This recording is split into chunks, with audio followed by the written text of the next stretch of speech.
Mr. Manager, presiding. Court will call order. All right, good afternoon, ladies and gentlemen. Please be seated.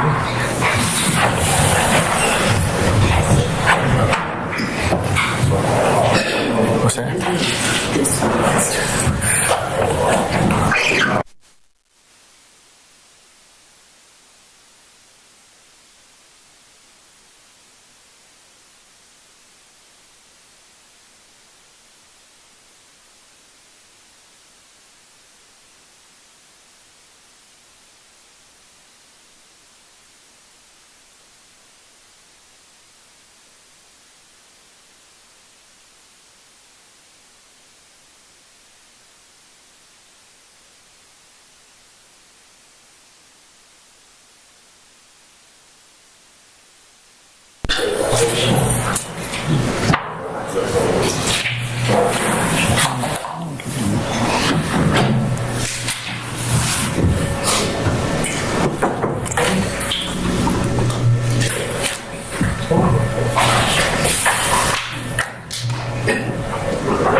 Please be seated. We got a couple more people coming now. Be seated.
Thank you, Sergeant Ingram. All right, Ms. Love, you may continue with your examination, madam. Thank you, Your Honor. Mr. Stephens, we're almost done. Mr. Stephens, I'm showing you what has already been admitted as State's Exhibit 23, uniform. And I'll just ask you, is State's Exhibit you and this indictment contained herein, is this the indictment that you pled guilty to? Yes. And did you plead guilty to count one of this indictment? Yes. All right.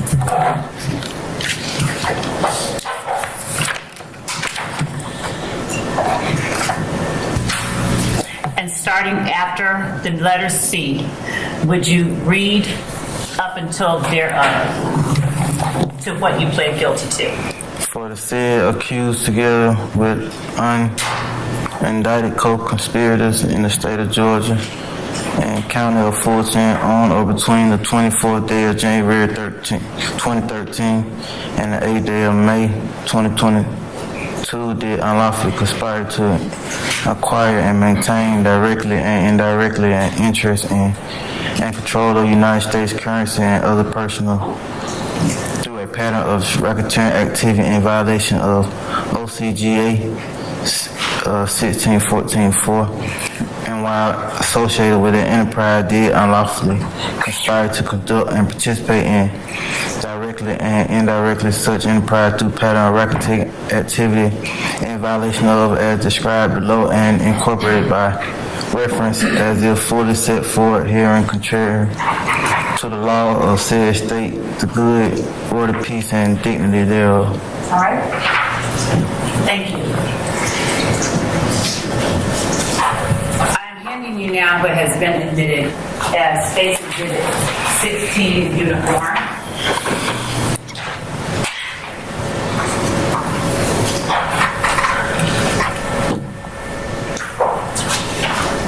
Copy thereof.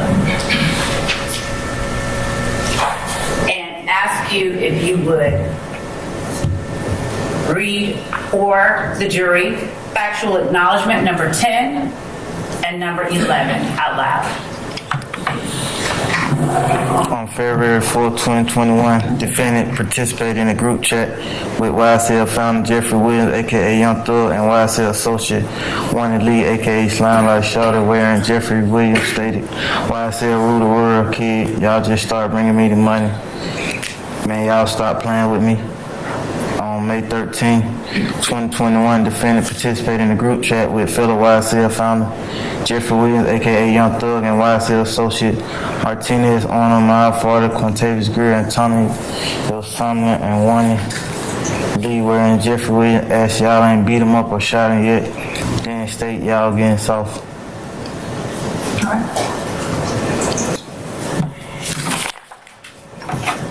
As to factual acknowledgement number 12 and 13, would you read those two out loud, starting with 12, and then stop after 12 and then 13? The gas station at 151 Cleveland Avenue is a location where YSL associates sell drugs. The gas station at 221 Cleveland Avenue is a location where YSL associates sell drugs. I'm showing you what has already been admitted as State's Exhibit 82J. Showing it to the defendant. And I'll ask you if you recognize that as 151 Cleveland Avenue. Yeah. Would you please publish that? Make it larger. Would you tell the jury who this is in the brown hoodie in the middle of the screen? BB. Is that Durante BB? Yeah. And showing you State's Exhibit 81J. Please publish. Would you tell the jury who that is? Darius Ford.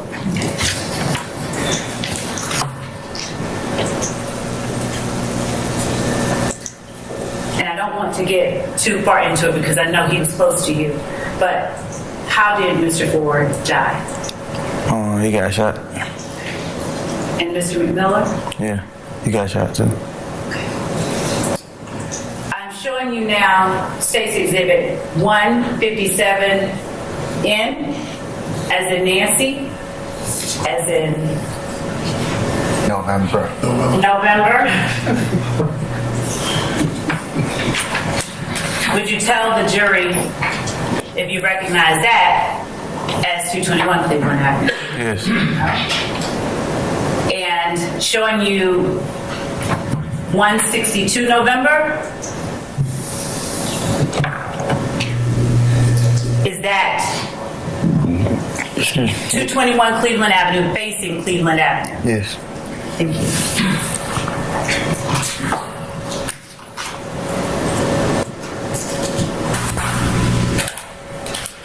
Just one moment.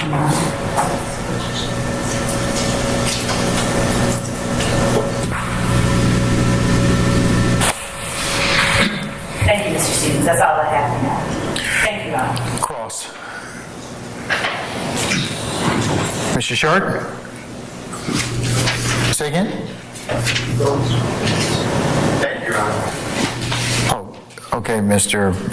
Steele, go right ahead.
Good afternoon. Good afternoon. Mr. Stephens, you are the youngest of 3 children to your mother. Is that fair to say? Yes.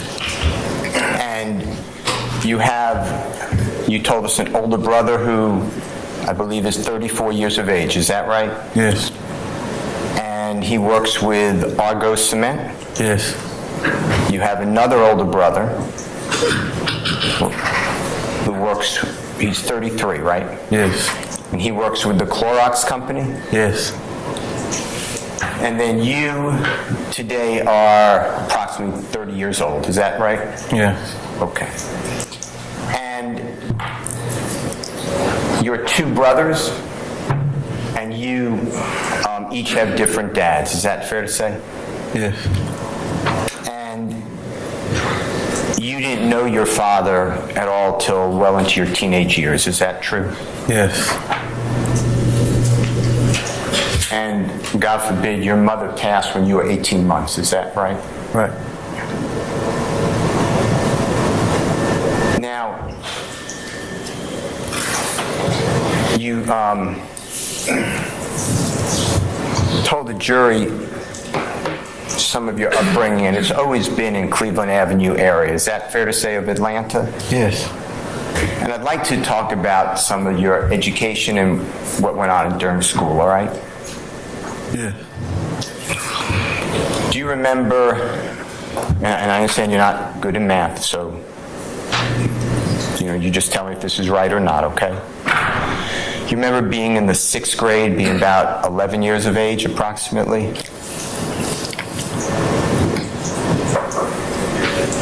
Yeah. Somewhere like 11, 10, 12 years old. And you were born on April 26th of 1993. True? Yes. Okay. So if you're approximately 11, would you think through with me, would that be year like 2004 in the 6th grade?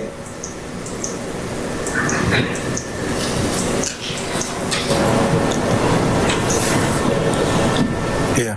Yeah. And do you remember your teacher doing what I'll call a science experiment in the 6th grade? And do you remember that you liked that science experiment and wanted to do it yourself? You wanted to duplicate it? Yeah. But for whatever reason, the chemicals didn't match up and your chemical compound exploded. You've described in the past as like a bomb. Is that right? Yeah. And for trying to do that experiment, tell the ladies and gentlemen jury what happened to you.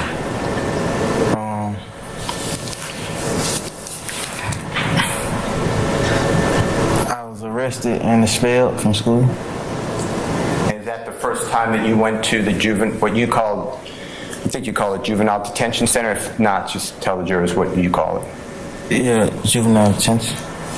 And some of them may know what it is, but that's the jail. Yeah.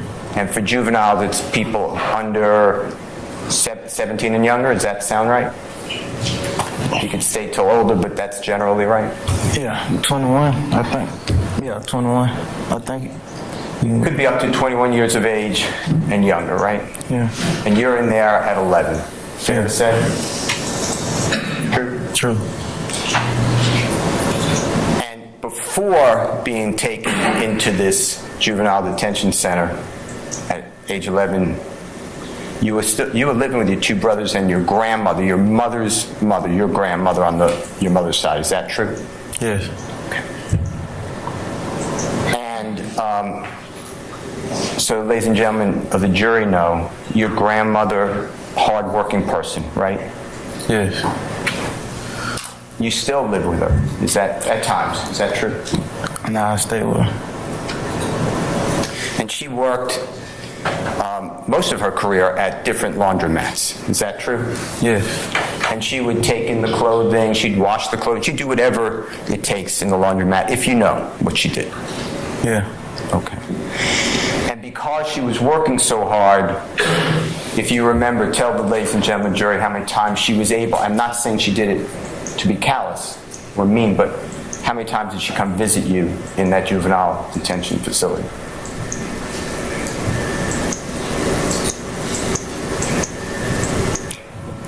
When she could. Couldn't hear you. When she could. Would the answer be, and I understand when she could, but would the answer be 0? No. Okay. All right. Now, you spent approximately a year, is that true, in the juvenile detention center? Yeah. I was in and out of so my whole juvenile. No, I'm talking about just the first time. Oh, no, not the first time. Were you sent home or were you put into a group home? I eventually got sent to a group home. Okay. And tell ladies and gentlemen jury what a group home is.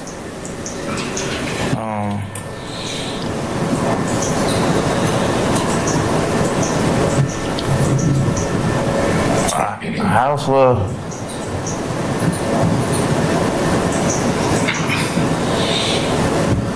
a group home.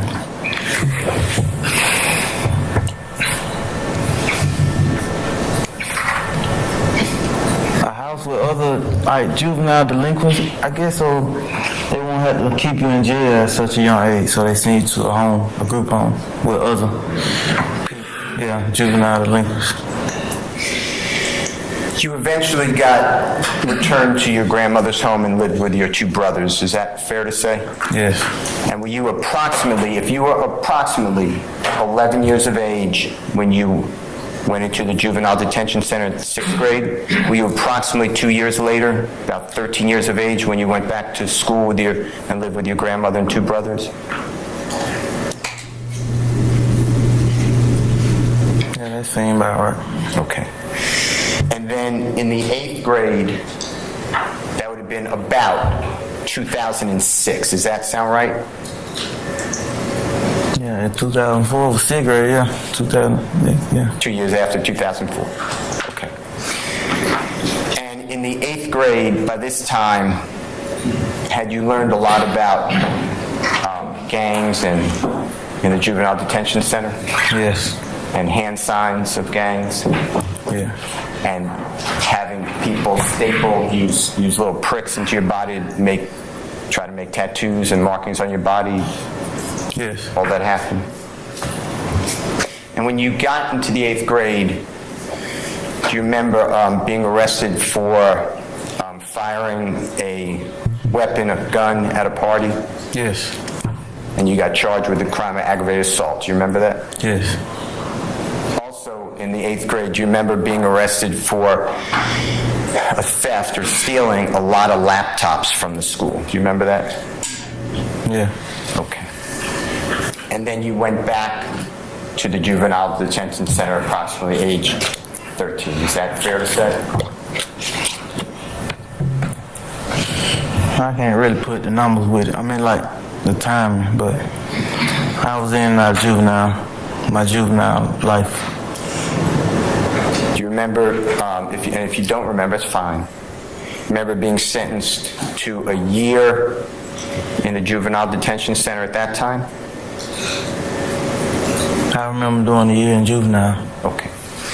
So if we add a year to 2006 in the 8th grade, that would be approximately you were released again in 2007. Is that fair to say? Yeah. And you would have been at that time approximately 14 years of age. That sound about right? Yeah. And is that pretty much where it ended for your formal education?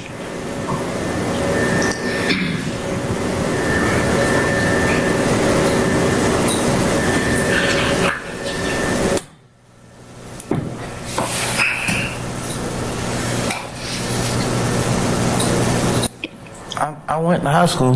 Mm-hmm. That what you asked me? Yeah. I went to high school. Okay.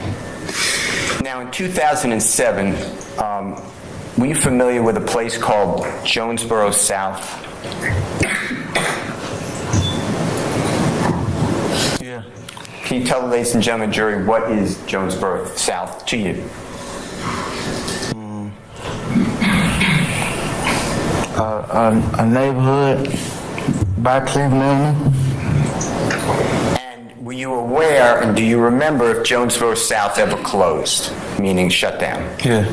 It's a housing project, is that fair to say? Yeah. And the city of Atlanta shut it down, if you know? I don't know how it got shut down. Okay. Were you aware they were shut down in year 2007? No, I don't know when they got shut down. Do you remember about the age of 14, Jeffrey Williams first coming over to Cleveland Avenue area to live with some family members? You would be age 14.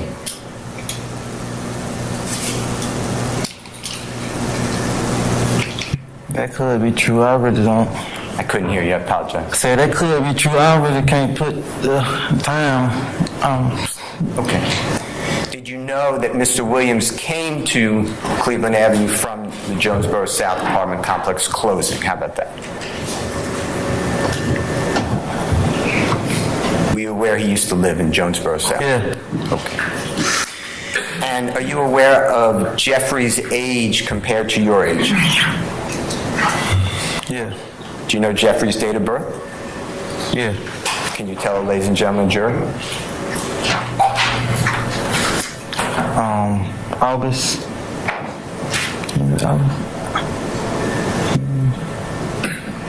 August 8th. Okay. No, I know August 8th. You said it's in August? Yeah. Is that what you said? Yeah. Okay. And what year compared to you, if you know? No. I better know the exact date. I don't know the year. That's okay. Is Jeffrey approximately a year and a half older than you? Yeah. Okay. Okay. Now, when you were back living with your grandmother and your two brothers, were there times that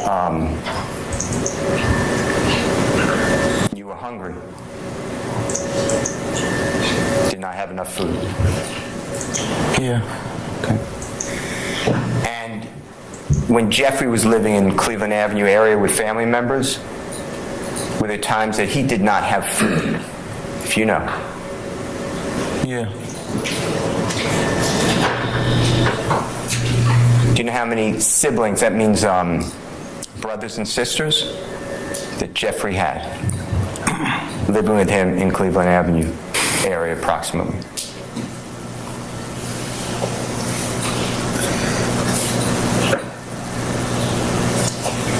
I don't know how many you got though. How many?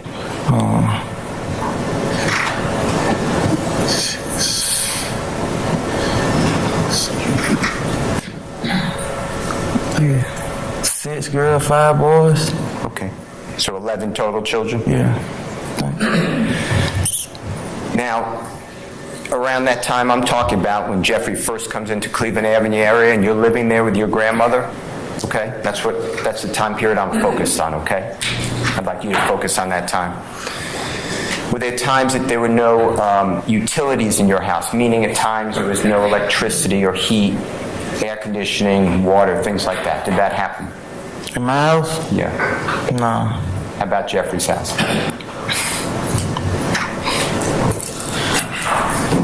It may could have been. Were there times that you were hungry and you had no money to buy something to eat?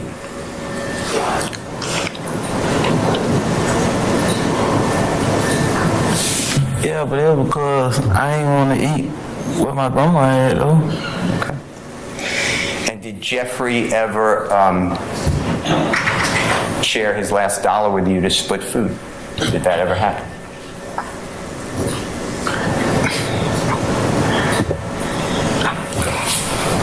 I would call, McDonald's had a $3 meal. Yeah, we used to pitch in and help out to get that one, the double cheeseburger with $3. Yeah, we used to help out with it, that. And you guys would split the meal. Is that fair to say? Or if somebody had the money, the other person would pay if there was some money. It was number $3. Oh, I'm sorry. Go ahead. No, I'm just saying, we found $3. I mean, we'll put together $3 to get the McDonald's meal. And you took care of each other. Fair to say? Right. And you and Jeffrey became close at that young age. Is that right? Yes. I couldn't hear you. Yes. You referred to him earlier in your testimony last week as your brother. Yes. Is that how you think of him? Yes. Now, did there come a time that you realized that Jeffrey was very smart? Or is he very smart, in your opinion? Yes. And is he artistic? Meaning he's good drawing? Yeah. And he likes fashion? Yeah. And he's musically talented. Would you agree with that? Yes.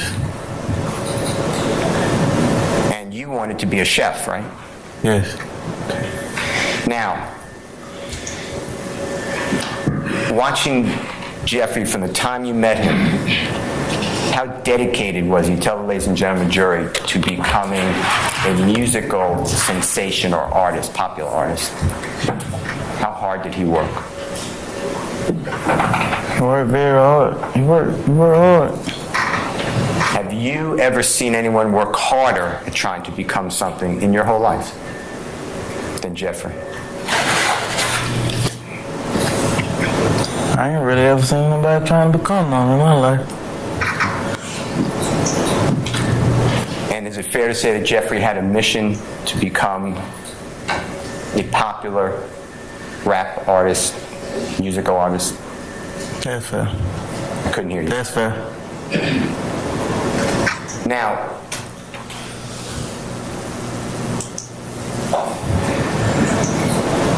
when Jeffrey was trying to become an artist and working hard, where would he go, or was it all the time that he was trying to learn how to speak fast, how to rhyme words, what to come up with? Were you there with all that? Were you watching him work? Say it again? Yeah. My bad. No, it's my fault. Jeffrey was working hard to learn music and how to present.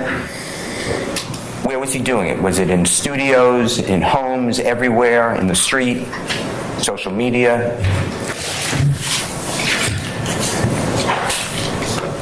I want to say social media. Social media wasn't popular then, but yeah, home, studio, where we all got it, yeah. Okay. And do you know who Jeffrey's inspiration was in music? Yeah. Tell the jurors. Lil Wayne. And tell the jurors about Lil Wayne's music to you. What was it like? What did it convey?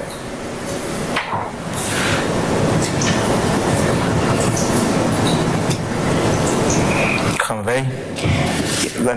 That's my fault. Let me ask some bad questions. Why did you like Lil Wayne's music?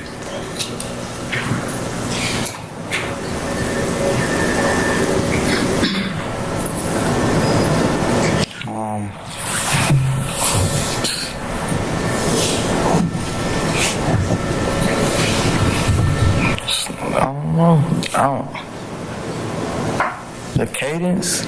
Okay.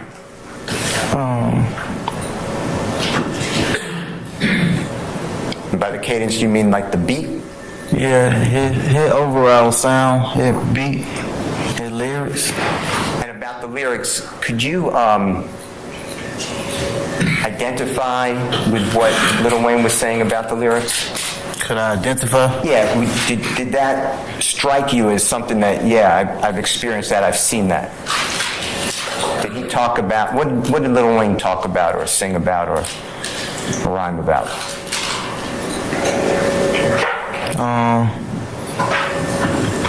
Growing up in projects and women and drugs. Stuff that you had some experience with or have observed, is that fair to say? Yeah. Okay. Now, as Jeffrey was trying to promote himself, would you tell, ladies and gentlemen, jury, whether he copied, that's my word, Lil Wayne, tried to be like Lil Wayne? Yeah. Did Jeffrey sound like Lil Wayne? His voice and lyrics?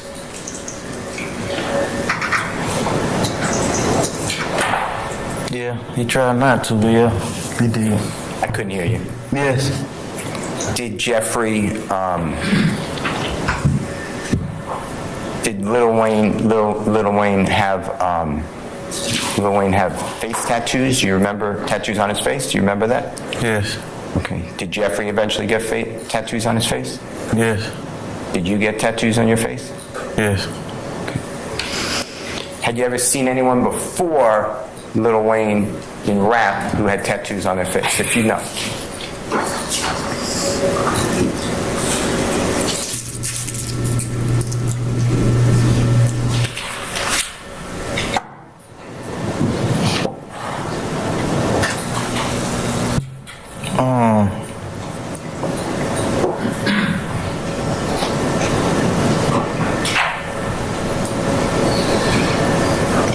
They weren't rappers, but they was on a rap song. Okay. Do you know who the person you're talking about, and if it's just... I think it's like they had a song with Jay-Z, Linkin Park. Okay.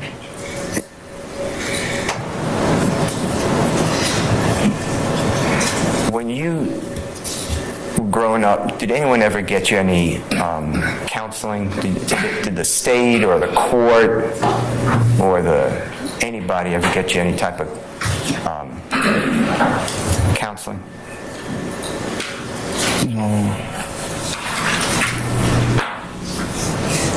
Or the police? Yeah, I got sent to Georgia Regional. I think that's like a counseling facility or something. Okay. How about after going to Georgia Regional? Anything else? I had caseworkers and stuff. Okay. Like social workers? Yeah, social worker. Now,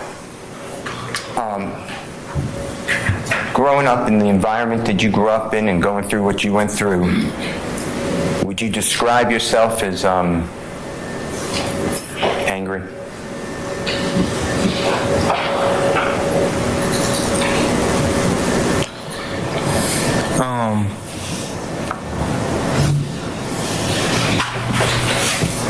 Yeah, but I was already angry going into the environment though about my mom's situation though. About what happened to my mom. And I'm sorry. Were you taking any drugs, street drugs, not prescribed by a doctor? Yeah. Okay. Can you tell, ladies and gentlemen, Joe, what type of drugs you were taking?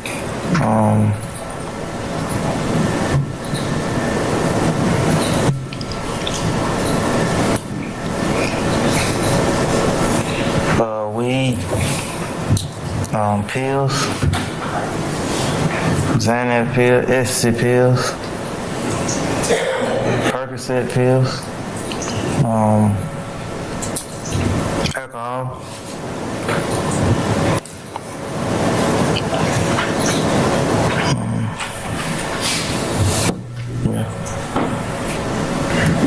And Jeffrey did drugs with you too, didn't he? Yes. Now, if you met Jeffrey approximately 14 and he was about a year and a half older than you, he would have been 16. Does that sound right? About 15 and a half, 16? That sound right? As the years went by, do you remember Jeffrey playing in like 17 and under clubs in the area? And when I say playing, I mean performing music. Yeah. I want to talk with you about a gentleman whose name came up to the ladies and gentlemen jury named Quentin Porter. Okay? Fair? Yeah. And he was also known as Boo or Big Boo. Is that fair to say? Yeah. And you said that he was older than you. Right? Yeah. He older than Jeffrey, right? Yeah. And he was like a leader of people in that area. Is that Cleveland Avenue area or rock crew? Is that fair to say? People followed him. Yeah. I get my jacket on cold. Yeah, you can wear your jacket, sure.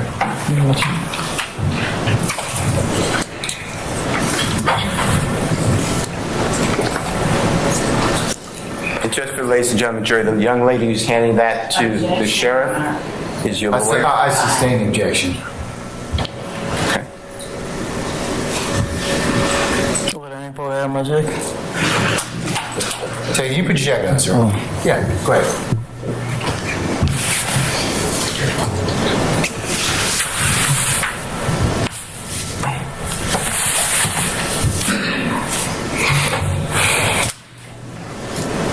Can I ask you questions?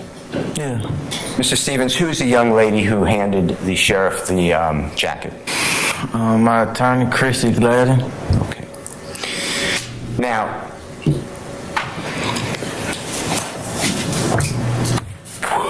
Mr. Porter or Boo, to your knowledge, did he help Jeffrey's career?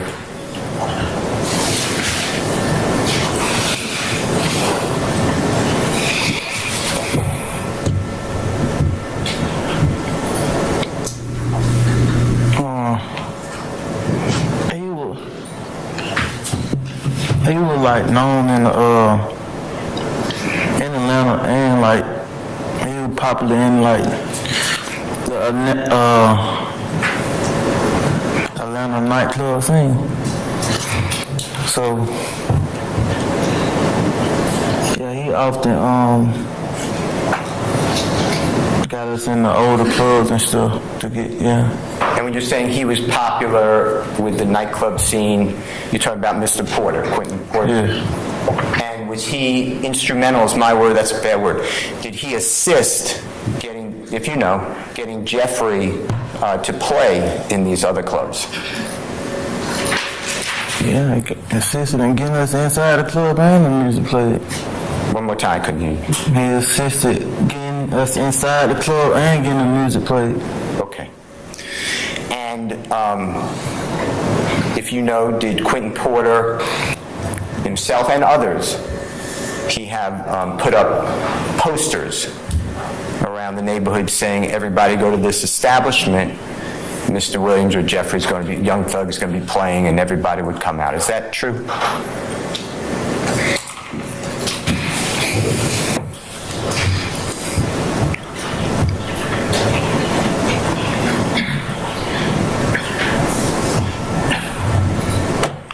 Nah, but he told everybody though. Okay. If he said something at a party, they helped the party. One more time. If Boo said something at a party, that helped the party.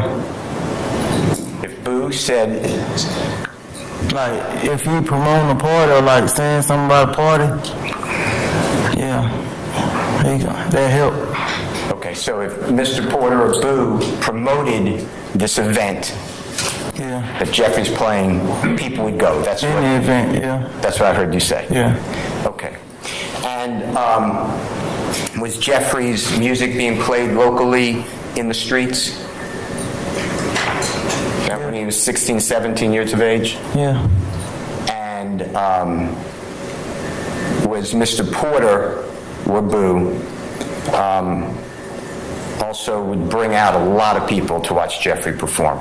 Is that true? Yeah, that's what I was just saying. Okay. Okay. Now, Mr. Porter was affiliated, he God forbid is deceased. Is that true? To your knowledge? Is that true? Yeah. And he was affiliated with the Bloods. He talked about himself being a member of the Bloods. Is that true? And rock crew.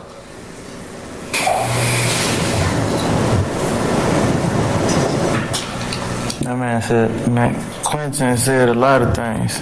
Boo said a lot of things. Do you know whether you heard him say that he was part of the Bloods Objection. or rock crew? Hold on.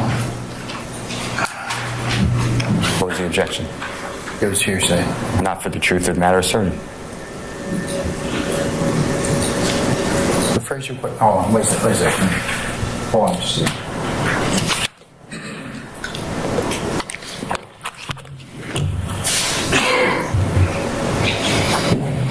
Almost standing objection. Now, when you would go to Jeffrey's shows, would you consider him a great performer? Did he do a great job? Yeah. And was it fun watching him perform? Yeah. And was it fun being in the audience and watching him perform? Yeah. A lot of girls? Yes. And people were drinking at the establishments? Yeah. And Jeffrey was becoming popular in the area. Is that true? Yeah. Before Jeffrey started to perform and get a reputation for being a rapper in the area, would you consider him to be shy? Was he shy? Objection, Your Honor. Basis. Generalization, the time frame. I sustain the objection. You can rephrase, Mr. Steele. Before Jeffrey became popular by performing, was he shy? Was he quiet? How about that? Objection, vague. I sustain the objection. How would you consider and describe Jeffrey's demeanor outside of performing?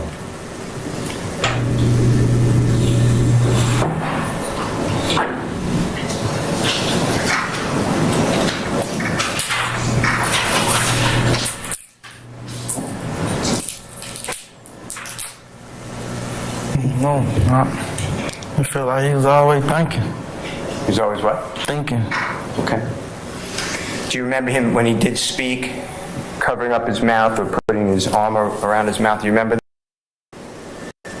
Yeah. You remember his teeth being, in his opinion, I'm not saying they were, his opinion being unattractive? That's a speculation. I sustain the objection. Were his teeth perfect like they are today? Pick up, sir. No, sir. Okay. Now,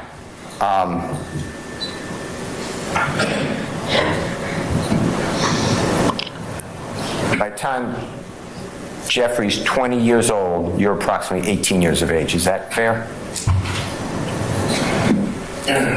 Yeah. And is it fair to say that by that time, Jeffrey is well-known performer on Cleveland Avenue and elsewhere?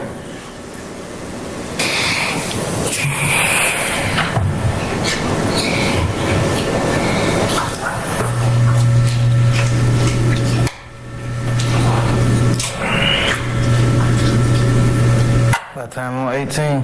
Yeah. You remember Jeffrey putting out mixtapes? I Came From Nothing in 2011. Remember those mixtapes? I remember I came from nothing this tape, but the exact dates that it came out, I don't remember that. That's okay. But by the time those tapes were coming out, Jeffrey had a good following. Is that fair to say? He was popular. Yeah. And he was performing throughout Atlanta. Is that true? Yes? Yeah. He was performing South Georgia. Is that true? Yeah. In Alabama, right? Can't remember the exact states, but I know he was performing. Do you remember Florida and South Carolina? Oh, I remember Savannah, because they used to always have over the spring break, Savannah used to like have, that was like a tourist attraction area over the spring break. Peach Crush, Orange Crush, something. Do you remember by 2012, the next year? Jeffrey's about 21, you'd be about 19. 2013, Jeffrey's with a record label. You know who Gucci is? Yeah. Tell the ladies and gentlemen, jury, who that is. Tell, Who Gucci is. another Atlanta artist, rap artist. And do you know if he signed Jeffrey to the record label? Yes. And then in approximately 2012, 2013, so Jeffrey would be approximately 21, 22. You'd be about a year and a half under that. Jeffrey was with a gentleman named Brian Williams, Birdman, doing Rich Gang. Do you remember that? Yeah, but I don't know no dates though. That's okay. That's okay. And do you remember that 2013, 2014, Jeffrey had gigantic hits playing on the radio throughout the world? I'm sorry. You're not asked that Mr. Steele. Basis? The question, I just didn't hear it. I couldn't hear him. What date is it? All right. You can rephrase it, Mr. Steele, or repeat it. Repeat. We're just asking you to just repeat it. Mr. Stephens, by 2013, 2014, do you remember Jeffrey having big hits? Stoner, do you know that song? Yeah. Danny Glover, you know that song? Yes. Lifestyle, you know that song? Yes. Were they all, in your opinion, major hits? Yes. Okay. And by that time, Jeffrey's approximately 22, 23. You'd be a year and a half under, so you'd be approximately 20, 21, something like that. Does that sound right? Yeah. Yeah. Now, I'm sorry. No, go ahead. No, I did not mean to interrupt you. No, cause you keep on saying the 2 year. Every time his birthday change, mine change. Exactly. Was that it? Yeah. Okay. Do you remember during that time, 2013, 2014, seeing Jeffrey come up in magazines? People writing about him in Rolling Stone and Complex. Do you know what I'm talking about? Nah, I can't. I don't recall that. Do you remember him having followers on social media? Yeah. No. Lots of followers. You remember that? Yeah. And during all that time, from when you met Jeffrey to the time we're talking about, and we stopped approximately 2013, 2014 for now, how many times did Jeffrey Williams ever commit a crime in support of Rock Crew, to further the interests of Rock Crew? Tell the jury.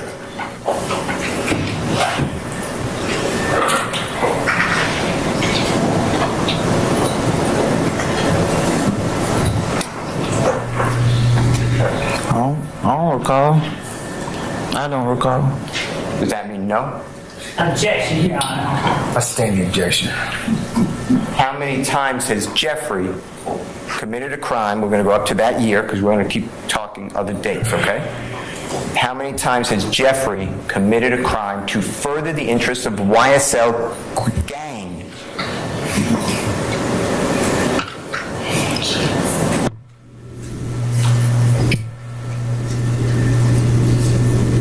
I don't recall. I don't know.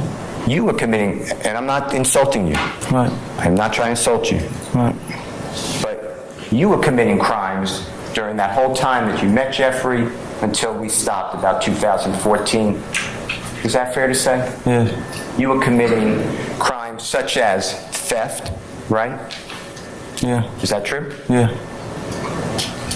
Potentially drug dealing. I know that came later, but potentially around there drug dealing. Is that true? Yes. Potentially armed robberies. Is that true? Yeah. And armed robbery means that not only did you take like my possession, like if I was the person targeted, you took, like say my watch, but you did it with an offensive weapon, like a knife, a gun, brass knuckles, something like that. You understand that's the term? Yeah. Well, I ain't robbed nobody though. Okay, that's why I'm asking you. So it was thefts, fair to say? Yeah. True? True. Okay. And you did that because you wanted instant gratification. You wanted whatever, the laptops, the jewelry, the car, whatever it was. You wanted it right then, right? I don't know why I did it. Okay. Now, when you said earlier that in approximately, and if you didn't use this date, that's fine. That's fine. Somewhere around 2012, 2013, 2014, something like that. You wanted to change from identifying as Rock Crew to a new place, YSL. Is that fair to say? You said something like that? Yes. And I know the dates are not perfect, and that's you made that clear. No one's trying to trick you. But can you tell in age or in an event what possible year that was? And if you can't, just say it was around that time. I don't know. Oh.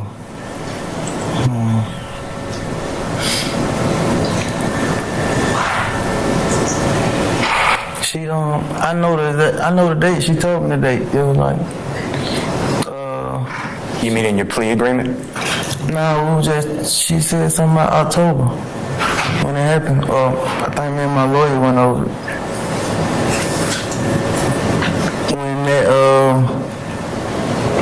When that statement was made. Which statement are you talking about? That you saying that.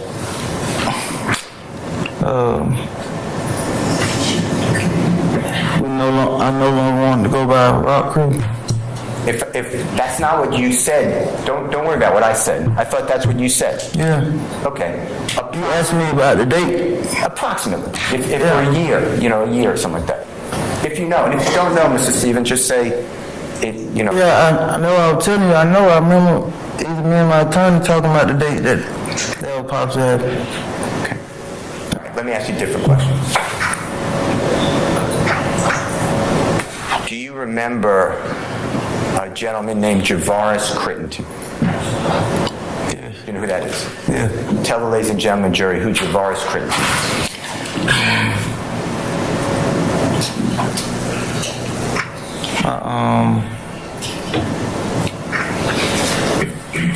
Who he is to me? One more time. Who he is to me? If you know, what did he do for a living? How about that? Well, what was he known for? Did he excel at something? Yeah, I'm going to object foundation. I have him on cross first of all. Well, still, I sustain it. You can rephrase it. Do you know whether he excelled at an sport? Yes. What sport? Basketball. Okay. And was there ever a time that you found out, whether it's true or not, I don't know, whether you believed that Quentin Porter or Boo, or Big Boo, told Javaris Crittenton that you arm robbed him? Did you ever hear that? Yeah, I heard that. Okay. And is that the reason, tell the jury, that you wanted to separate from Rock Crew because you wanted to show that you were not happy with Mr. Porter?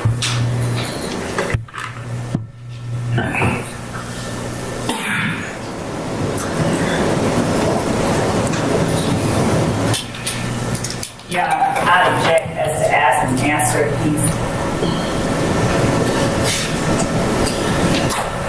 Oh, the objection against it.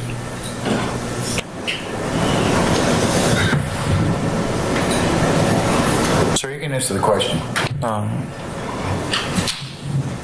Yeah.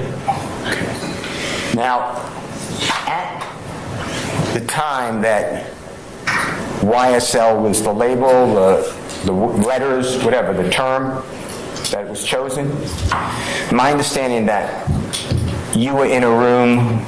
Your Honor, objection is to Mr. Steele's understanding and testify. I sustain the objection.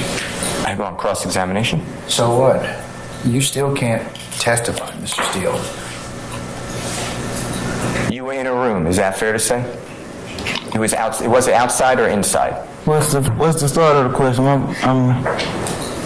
When you feel like and you remember that you were going to call yourself YSL, were you inside a building, a room? Were you outside at a park? Do you remember?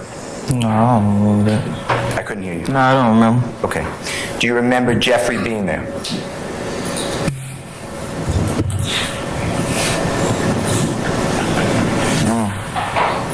No, I don't remember. Do you remember Walter Murphy being there?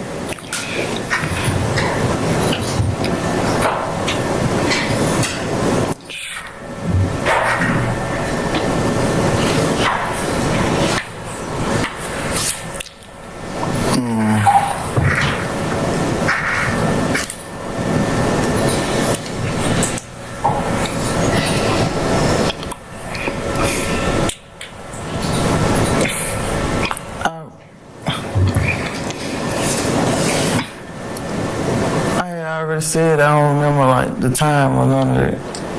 The time, no, I don't remember. You know, I'm not asking you about the time, but do you recall wearing a belt buckle with YSL on it? You ever wear a belt buckle like that? Yeah. Do you recall conversations saying you didn't want to call yourself Rock Crew anymore, and people saying, we're going to say YSL? You remember that on your belt buckle? Yeah. And with those people who were there, Jeffrey, Question. is that true? And if you don't remember, just say I don't remember.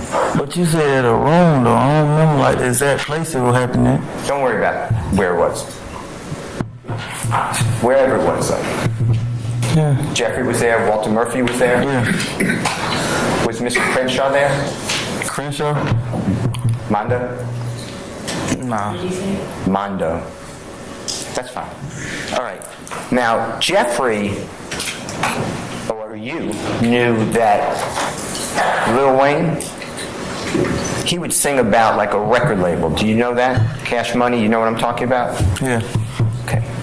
And during that conversation, was Jeffrey, tell the jury, was Jeffrey looking for a logo, a record label to sing about, even though you didn't have one? Yeah. And it was decided YSL, and you had decided I'm not Rock Crew anymore, right? Right.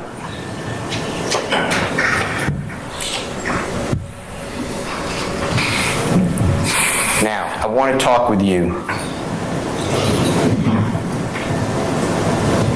about your incarcerations since you've known Jeffrey, okay? Since you've known Jeffrey, you were charged with crimes in 2014, is that true? Yeah. 2015, is that true? Yeah. And then this indictment, 2022, does that sound right? Right. If I left anything out, correct me. And there may be a couple of different crimes in those years, but those are basically the years. Is that true? Right. tell the ladies and gentlemen of the jury, since you knew Jeffrey Williams, and since he was popular and had money, you know he has money, right? Yeah. Tell the ladies and gentlemen of the jury in 2014 how much money he gave towards your attorney fees. None. 2015. Tell the ladies and gentlemen of the jury how much money Jeffrey Williams paid towards your attorney fees. None. When you got arrested on this case, charging you as a co-indictee, that's a bad word. That's a bad word. Forget that. Charging you. Give me 1 second, okay? Your Honor, may I approach? You may, sir.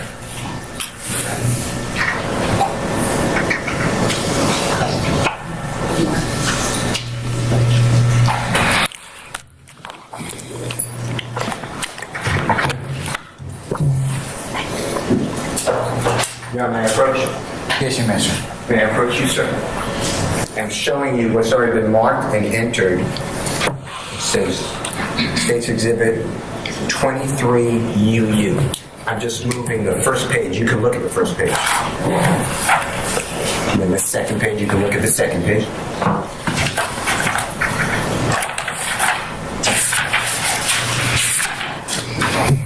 So the sixth page I'm showing you of that document.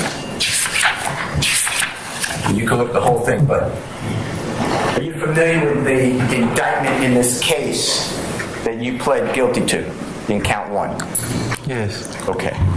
And Jeffrey's also named in that same indictment, fair to say? Yes. When you voluntarily turned yourself into custody, right? No one, am I right? Yes. Voluntarily turn yourself in, just explain that to the jury. Tell them what that means.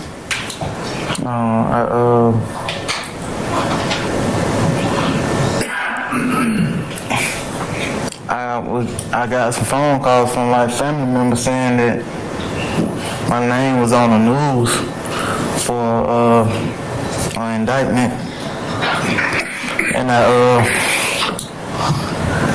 my grandma helped me get a lawyer, and I turned myself in. Okay. You came to the court, the jail, somewhere, and you said, I understand there's a warrant. Is that fair to say? Yeah, to jail. And you came with a lawyer. Yes. You just said your grandmother paid. Yeah. Did Jeffrey Williams, tell ladies and gentlemen, jury, in any way assist you in any way with any finances? No.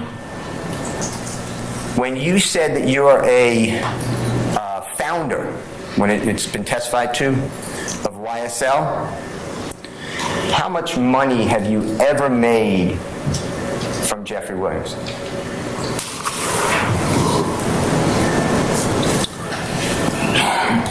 None.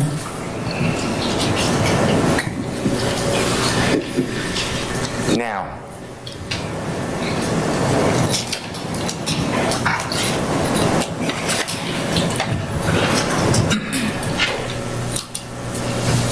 when you were arrested, when you turned yourself in, and you had a lawyer, tell the ladies and gentlemen, the jury, who that lawyer was, who your original choice of lawyer was. Thomas Flugan. And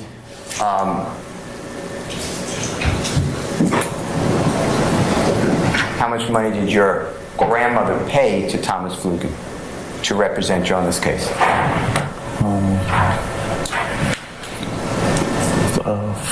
$50,000. Was that a large sum to your grandmother? Yes. And Thomas Flugan is not the young lady who handed you the jacket, right? Right. Tell ladies and gentlemen, jury, what happened to your representation with Mr. Flugan.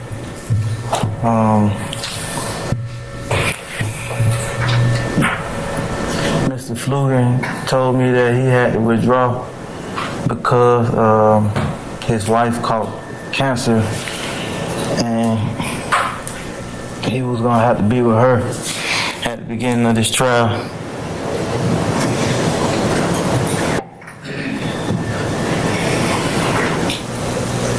What happened? How did you get the Honorable Miss Christy Gladden to represent you? Can you tell, ladies and gentlemen, jury, how that happened? Thomas gave us half the money back. We paid him, and Miss Gladden was my attorney for when I went to prison. So I reached out to her because I knew she knew me.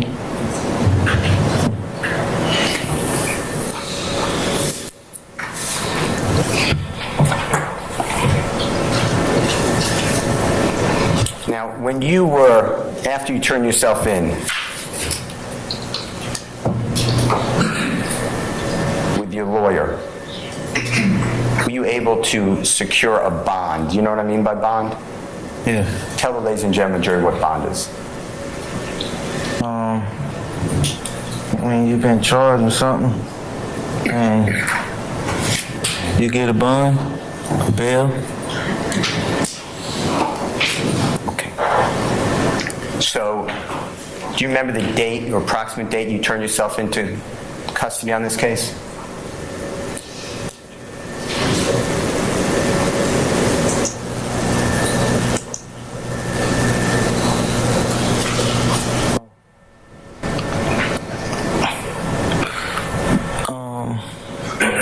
Like it was May. I don't remember the exact date. Okay. May 2022? Yeah. And then in front of you, you were released after you took a plea agreement, right? You were released, you went home, right? Yes. And that was approximately December 29th, 2022? I remember it being December. You could look at the second page of the document that's in front of you. I think the other way, so yes. It should have a date on it, it should be, and look at it, make sure you know.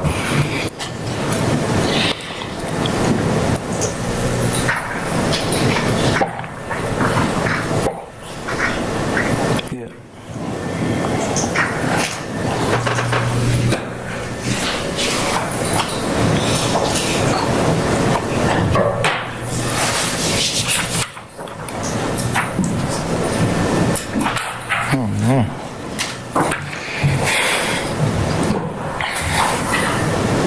I don't see it. May I approach your Honor? You may, sir. Thank you. May I approach you, sir? I see my birthday. I don't see it. It's okay. May I come up closer? Yeah. Yeah.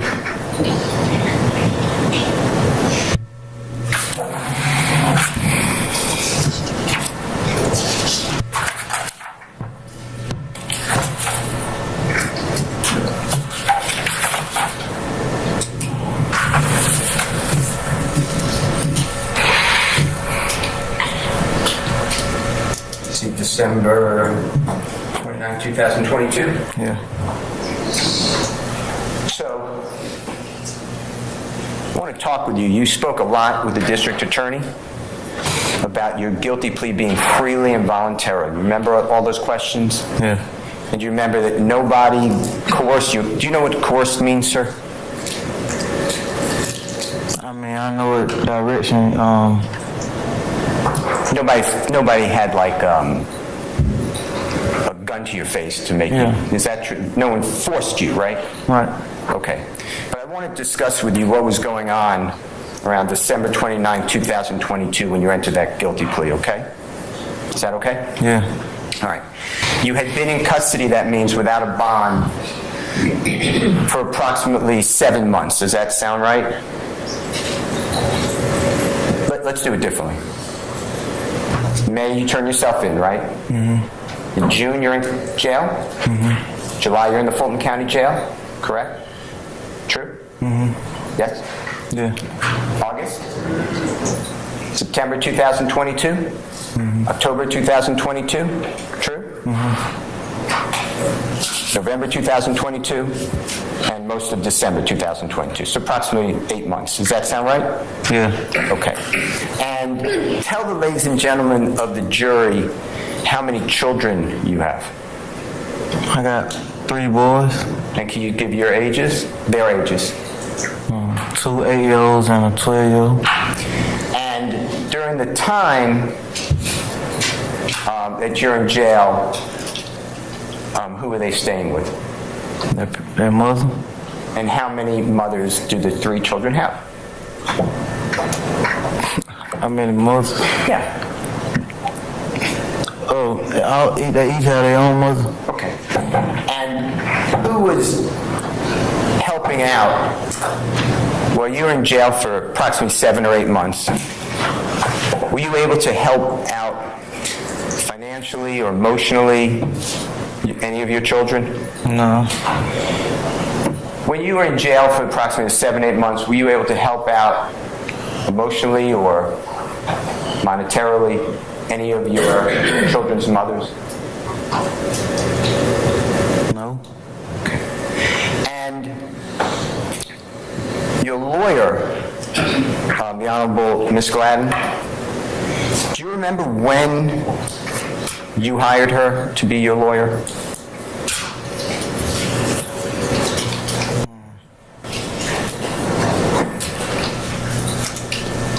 Not the exact date.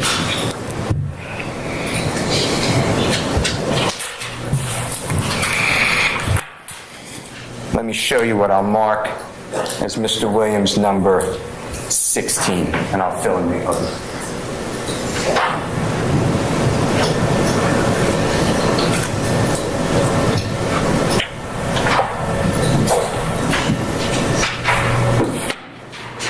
May I approach, sir?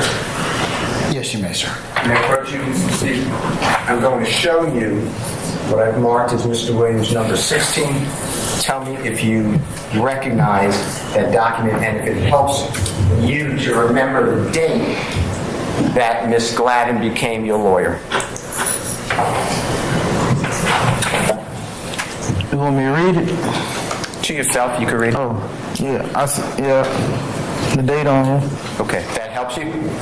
Do you recognize that document? Yes. Here, I'll move for the admission, Mr. Williams, number 16. Your Honor, I'd ask how you recognize him. Yeah, lay a little more foundation, Mr. Steele. I'll sustain the objection. Do you recognize that document? Yeah, I'll read it.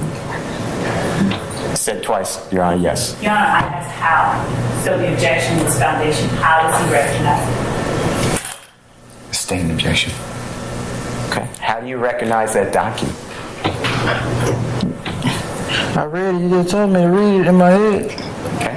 And is it from your lawyer? Miss Gladden? Yeah. And does it say that she's your lawyer? Objection, Your Honor.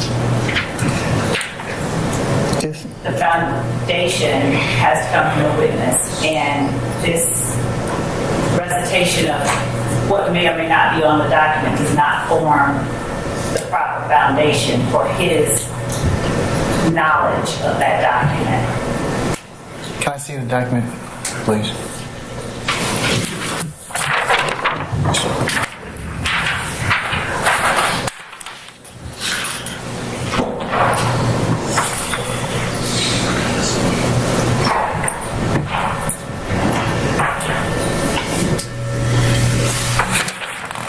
Chris, here you go.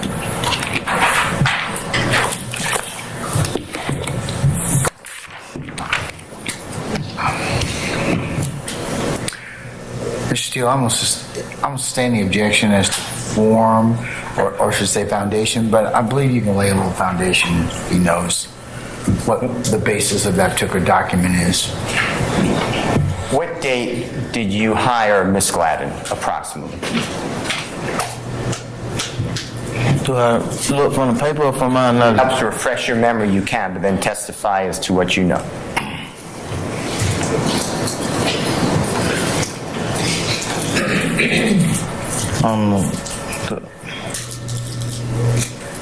So, as I'm reading the paper, it says it's an entry. No.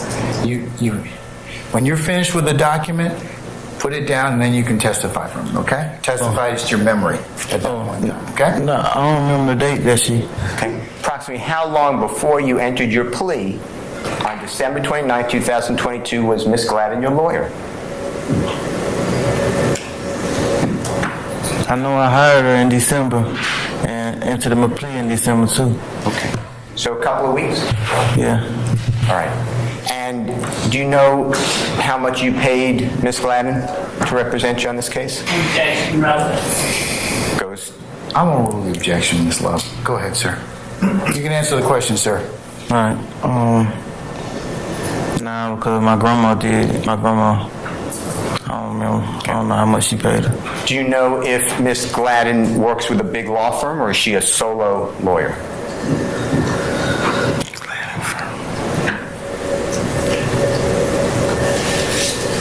I think her firm named after her. Her firm is named after her, so I think she got a firm. And does she handle other cases? Yeah. And do you know that from coming to court, you know the length of this case was estimated by district attorney to be a year trial? You aware of that? Yes. And you knew from the money that your grandmother paid, if you know the exact amount, if you don't, that's fine. Did you believe that Miss Gladden was going to represent you on that trial for a year?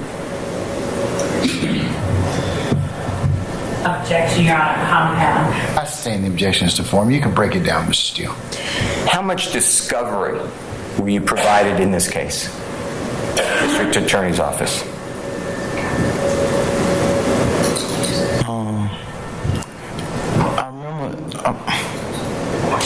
I remember her going over in the iPad with me while I was in court, while I was sitting there in court. Remember hearing 8 terabytes of discovery? I remember the word terabyte. Okay. And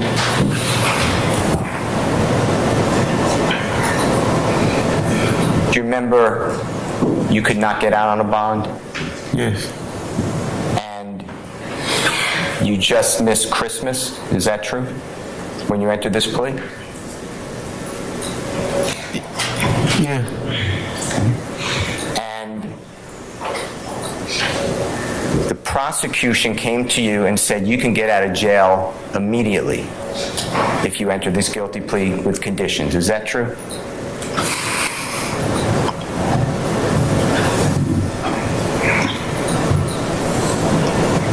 I didn't say immediately, but they said I can get out of jail though. Didn't you get out the same day you entered that guilty plea? Yeah. Speak up, sir. Yes, sir.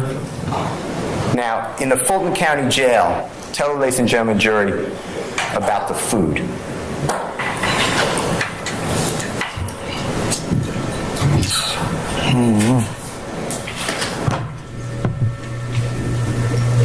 No, I ain't really eat it. Ain't noodles and stuff and tuna. But it's bad though.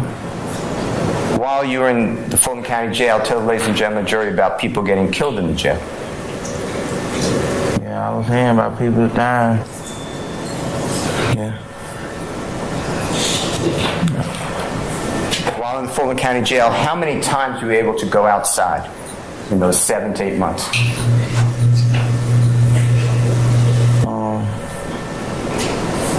So the gym got windows, but you don't go outside though. I couldn't hear you. You don't go outside. And is it fair to say, Mr. Stephens, that where you were living, there was urine? True? In the Fulton County Jail? Yeah. Mr. Stephens, pull the mic in front of your face so we can all hear you, okay? Speak in the microphone. Yes. There was feces. There was people's bowel movements. Yeah, from the toilet, yeah. How about outside the toilet? They got a toilet and yeah, that type still go on, yes. Okay. Vomit. Oh yeah, it was some vomit. You were living in filth. Is that fair to say? It was pretty filthy. And you did have access to TV at times, right? Yes. But sometimes there was no TV, right? Yes. And physical contact, like where we could shake hands with your family members, your children. Tell the ladies and gentlemen of the jury how many times that happened during those 7 or 8 months. No. And you were able to speak with friends or family on a video, audio, or a telephone line. Is that true? Yes. Yes. Between certain hours. Yes. Right? On certain days of the week, right? Yes. And when you were on, let's say, the video, audio, it's a little screen, like an iPad, I guess, right? Yes. It's like, yeah. But there's people around who can watch and overhear you. Is that true? Yes. It's not very private, right? Yes. Same thing with the recordings, the jail calls. You can make a jail call to someone at the jail phone, rather, from the jail, but also there's people around, right? Yes. And the video, audio are recorded, right? You know that. Yes. And the jail calls are recorded, the telephone calls, right? Yes. So there's not much private conversation with your family or friends. Is that true? Yes. You lost employment opportunities, right? Yeah, I wasn't employed before I went to jail. Okay. Was or wasn't? I wasn't. And then when you were given this plea offer to get out of jail, I know that no one coerced you, that's forced you, put a gun to your face, God forbid. And you keep saying it's freely and voluntarily made, but it's under those conditions, right? Yeah. Now, if you did not plead guilty, you were facing 20 years in prison on count 1, RICO, right? Yes. You are also a recidivist, which means that you would serve every single day of the sentence, the longest possible sentence. You realize that? Yes. So when the district attorney asks you, is it freely and voluntarily made and no one put a gun to your face, except those are my words, it has to be put in context, right? You wanted to go home, right? Right. Okay. Now, in your plea agreement, I'm going to show it to you. Can I approach? You may, sir.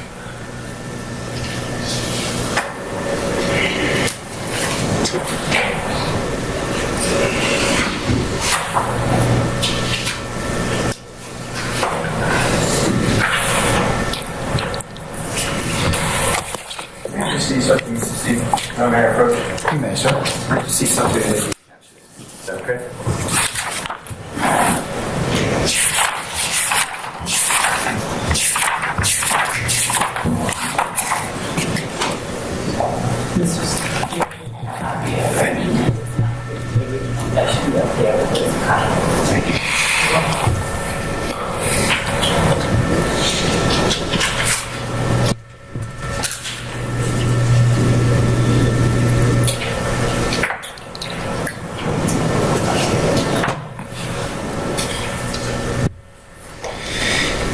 Now, Mr. Stephens, if you testify something contrary to what you signed on December 29, 2022 in this plea agreement, tell the ladies and gentlemen of the jury what could happen to you. If I testify something, So let me change it. Do you mind if Your Honor, may I withdraw that question? You may, sir. Thank you. Mr. Stephens, I apologize. That was a bad question. If you were to say something under oath today or Friday or, not Friday, Thursday, Wednesday, or tomorrow, that is different than what you agreed to on December 29, 2022, tell the ladies and gentlemen of the jury what can happen to you upon motion of the district attorney. I can have my probation revoked. Tell the ladies and gentlemen of the jury how long that probation is for. 8 years. and tell the ladies and gentlemen of the jury what it means to have probation revoked. That you will no longer be on probation and that you'll have to serve that time in prison. Now, when you were going through this factual acknowledgement,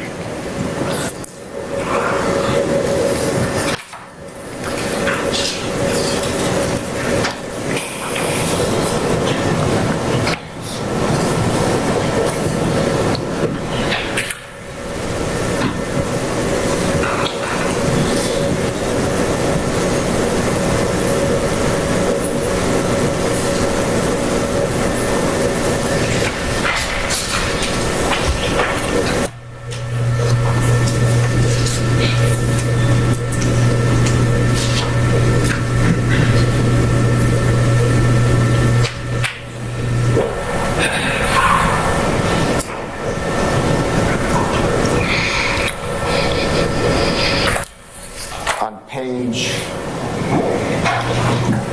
405,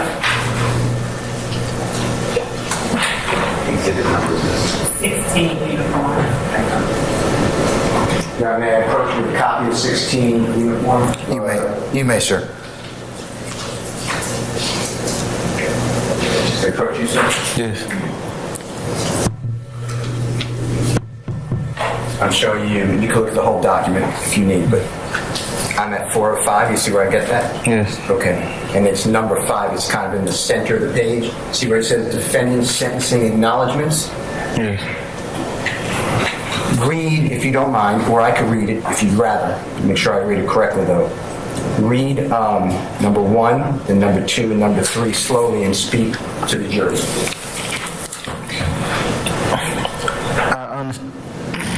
I understand if I violate this plea agreement, the district attorney can and will use this statement during any judicial proceeding. I understand that if I violate any portion of this plea agreement before, during, or after the initial trial of this case, I am subject to having the entirety of my sentence revoked to prison. I understand that any violation of this plea agreement may result in my entire sentence being revoked and the district attorney will,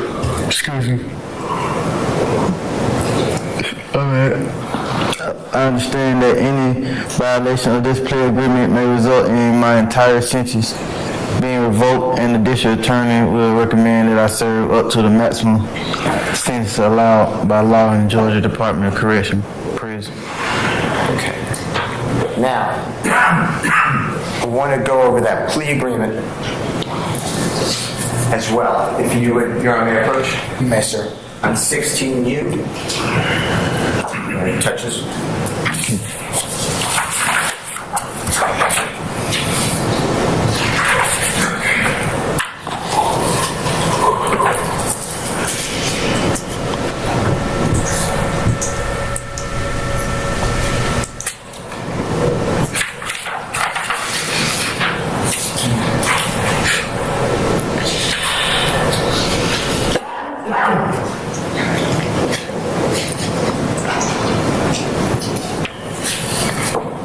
It's on page 2 or 5. I'm getting that from here. And it's on number 4. You see where it says defendant's factual acknowledgments? You see that? Read, if you don't mind, to the jurors factual acknowledgement number 1. Young Slimelight, aka YSL, is an organization made up of 3 or more members or associates who share common identifiers that include but are not limited to colors, hand signal, and terminology who have committed crimes intended to increase the notoriety, street credibility, and reputation of YSL. In number 1, when the district attorney, who prepared that document, by the way? When I say that document, 16. Excuse me.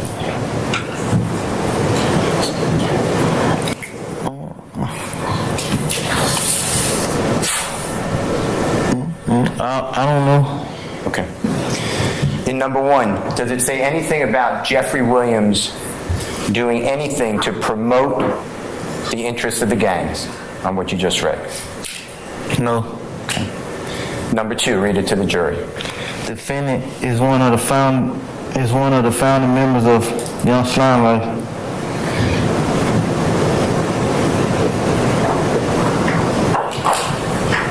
Number 3. Defendant committed aggravated assault as alleged in Act 1 by brandishing a gun at an undercover police officer that was surveilling a vehicle that was hijacked from a woman. Nothing to do with Mr. Jeffrey Williams, right? Right. Okay. Number, I think we're up to 4. In October of 2014, defendant was arrested with a red bandana and defendant was observed with a YSL tattoo and the Cleveland Air Rock Crew tattoo amongst other tattoos. Okay. Number 5. When asked by law enforcement about defendant's YSL and Rock Crew tattoo, defendant truthfully advised law enforcement that defendant is a member of a gang called Rock Crew, but the group is no longer going by that name and now goes by YSL, which originally stood for Young Slime Life. Okay. Has nothing to do with Jeffrey Williams involved in furthering the interests of a gang, does it? No. Okay. Number 6. Defendant advised law enforcement that YSL originally stood for Young Slime Life, but the group began calling itself Young Successful Lifestyle after Jeffrey Williams, aka Young Thug, signed a record deal. Jeffrey was becoming very successful, true? True. Number 7. The statements defendant made to the police about Rock Crew and YSL are reflected in Section 3 and Section 4 above and are true and accurate. Nothing about Jeffrey furthering the interest of any gang, right? No. Okay. Number 8. Defendant has been accused of and arrested for robbing women. Okay. Number 9. Defendant is the person referred to as Tick in the song by Young Thug entitled Ill in the verse She Getting Robbed by Tick. And ooh is EWW. Is that fair to say? Yes. You know that song? Yes. Okay. And when were you charged with robbing a woman? Do you remember the date? October 2014, you remember all Yeah, that? my attorney just told me that, yeah. Okay. And you saw some documents Yeah. last week? Yeah. Were you aware that who was created in the spring of 2014?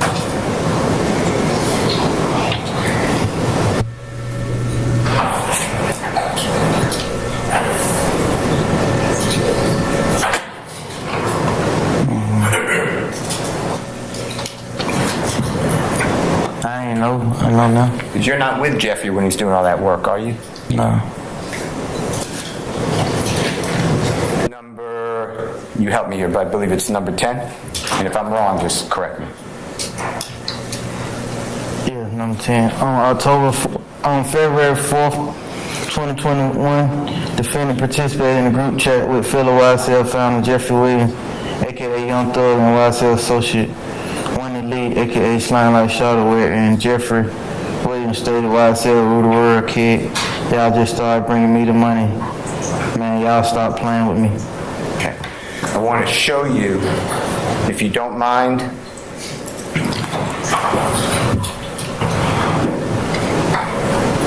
look at your indictment. Let me get you the page.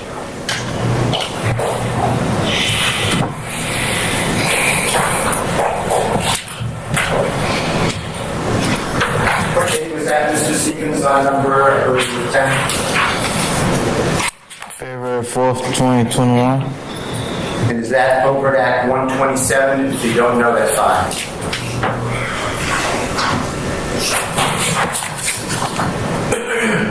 I don't know. Yeah. Okay. Do me a favor. In that same document that's in front of you, the bigger document, and remind me of that number on it, the exhibit number.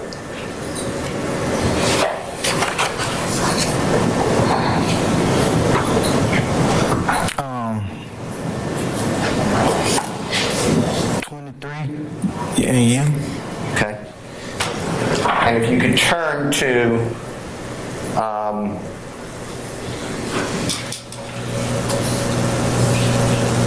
over at 127 of that indictment. Do you know how to do that? Turn to page 127? No. Over. May I approach, Your Honor? You may, sir.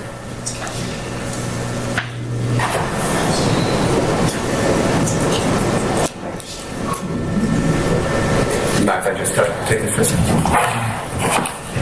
So this. Oh, all right. I see your number. Yeah. Yes. Yeah. You want to do it? Yeah. 127. And just tell the ladies and gentlemen jury what page that is of that indictment, please.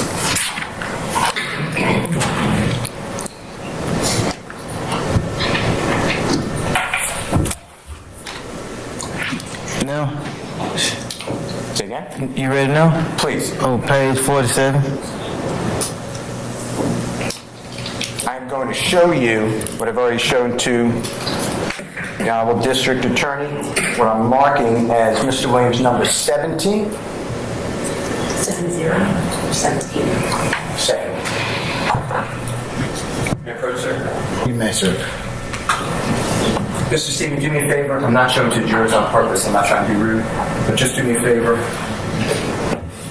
Just make sure that this is the same thing, verbatim, so the jurors can then see it.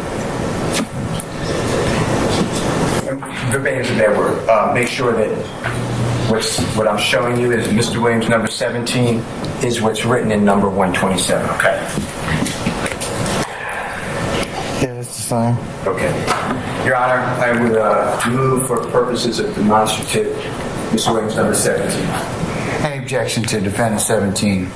No, Your Honor. All right, defendant 17 is admitted for demonstrative use. Your Honor, Public see fit. and may I use that easel if you don't mind, Your Honor? Which one? It's behind Mr. Stevens. You may, sir. Thank you.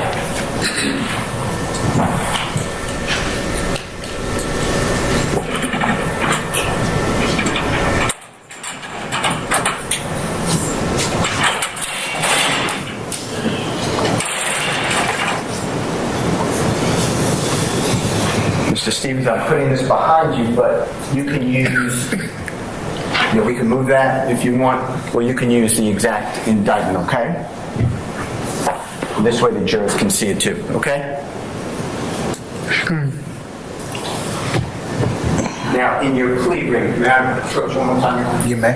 Can I see your plea agreement for 1 second? May I? Well, yeah, no. I'll give it right back.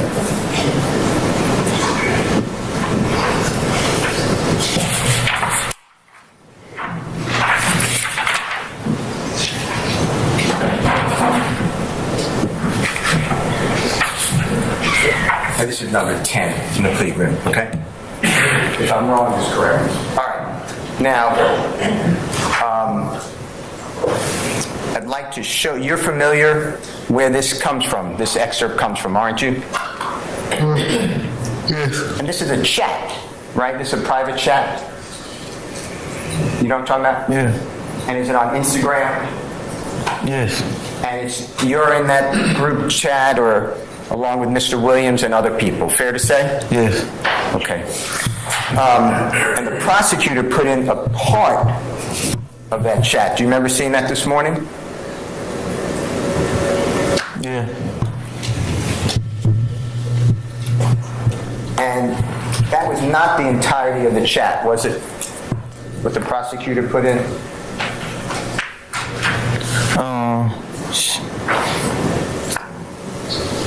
She did show me. It was,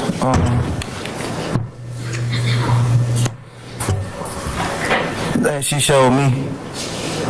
I don't think she showed y'all. I don't know. Okay, but do you remember it being 25 UB? Wait, I'm wrong. Not 25 UB. I don't know. Regardless, I'm going to show you, okay? I'm going to show you the chat. Tell me if you recognize it.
You may, sir.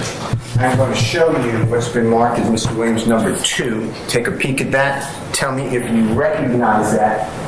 It should be a 2-page document.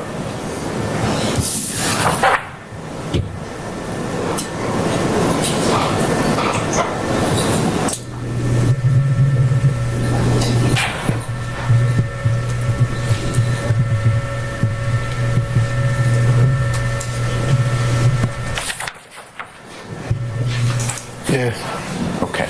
Your Honor, I move. Yes. I heard you. And thank you, sir. Your Honor, I move for the admission of Mr. Williams number 2. No objection at all. All right. Defendant witness 2 is admitted. May be published as you see fit. Thank you, Mr. Kokomo. It should come up on your screen, but you can use it right in front of you, okay? Mr. Stephens?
Mr. Kokomo must be having a little difficulty. Let me ask for court's permission, and we're going to publish it. I'll just show you Mr. Williams number 3 while he's doing that, okay?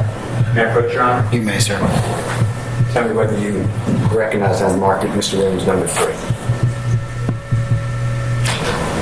You recognize what that is?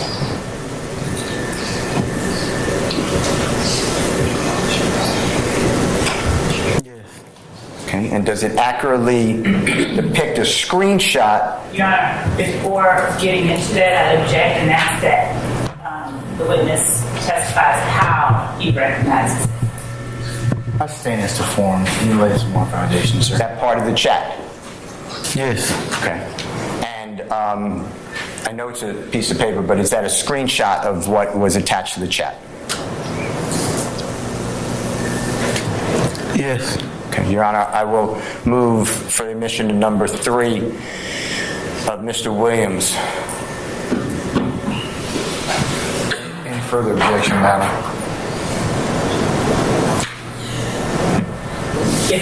I don't know that he testified that it's an accurate depiction, so I'd ask that the foundation be laid. All right. I think he testified it's accurate of what No, was... you didn't ask him that. Is it an accurate depiction of a screenshot of what was attached to the chat that we're talking about? Is it an accurate depiction? Okay, these are bad words. Is it accurate as to what was attached to the February 4th, 2021 chat as an attachment?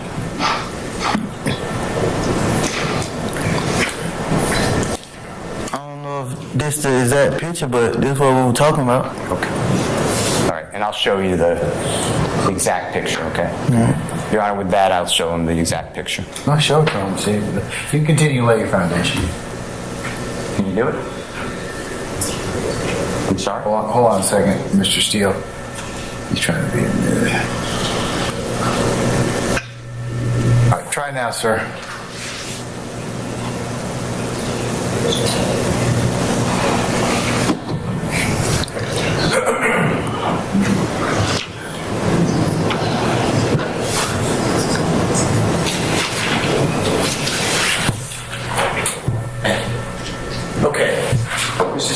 what's up on the screen is now Mr. Williams number 2. Is that fair to say? Yes. Okay. And we'll just start at the top of this page. Do you see the page number on Mr. Williams number 2, what it says on the right-hand side? Yes. What, just announce it just so we know that we're looking at the same thing. Number 2. On the screen. Oh, yeah, it say 1603. Okay. And then do you see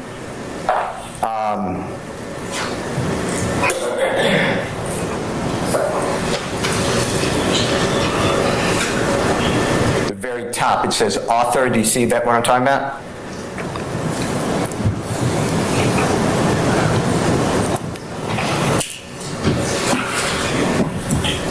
Yeah. Okay. Yeah. And who is underscore all hundreds.rel, if you remember? Yes. Who is that? A guy from the neighborhood named Real. Name what? Real. Rev? Real. Real. Rel. Okay. Rel. R-E-L. Yeah. Okay. And then what was the date this was sent? You see the next line? So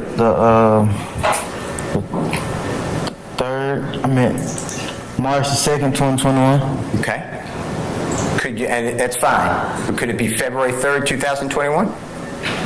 Yeah, I don't know. I was just reading left to right. Okay.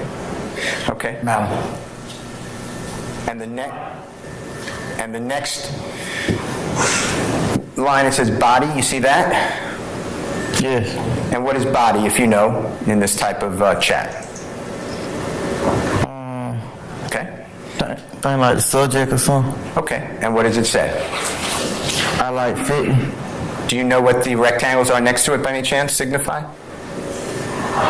No. That's okay. And then the next author, one plenty with 2 Y's. You see that? Yes.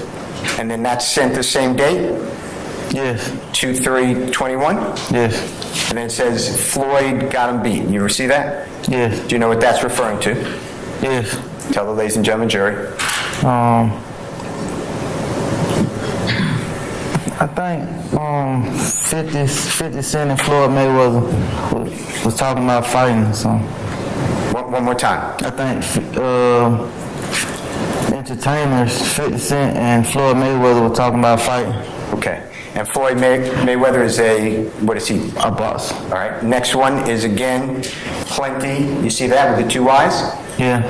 And you see the date again, the same date? Yes. And then the body, you don't have to use the curse word or the N word, but you see where it says this S, mom, kids. So I hope N ain't going outside and talking. I can't speak for the other chat because I'm not on it. I'm glad you good slat. You see that? Yeah. And you know what that's about. I don't know. Who are mom's kids? Huh? Who are mom's kids? That's the name of the group chat. Okay. The next one is, you see where it says Young ZU? Yes. Okay, you know who that is? Yes. Who is that? Another guy from the neighborhood. Okay, you see the same date? Yes. And then Young sent an attachment. You know what that means? That you sent an attachment? Yeah. Tell ladies and gentlemen jury what that means. I mean, someone sent a picture. Okay. And then the next one is, again, Young ZU. You see the same date? Yes. And then, will you do this is what's written, right? Yes. And then the next author is you, correct? Underscore one slug? Yes. And it's the same date? Yes. And you see what you wrote? Yes. And tell the ladies and gentlemen jury what you wrote and what you're talking about, if you remember. Say he posted in the other chat. He seen it, so. I really don't know something. Okay. Is Guttis a person? Yes. Okay. And you wrote that, say he saw it in the other chat, he's seen it himself, right?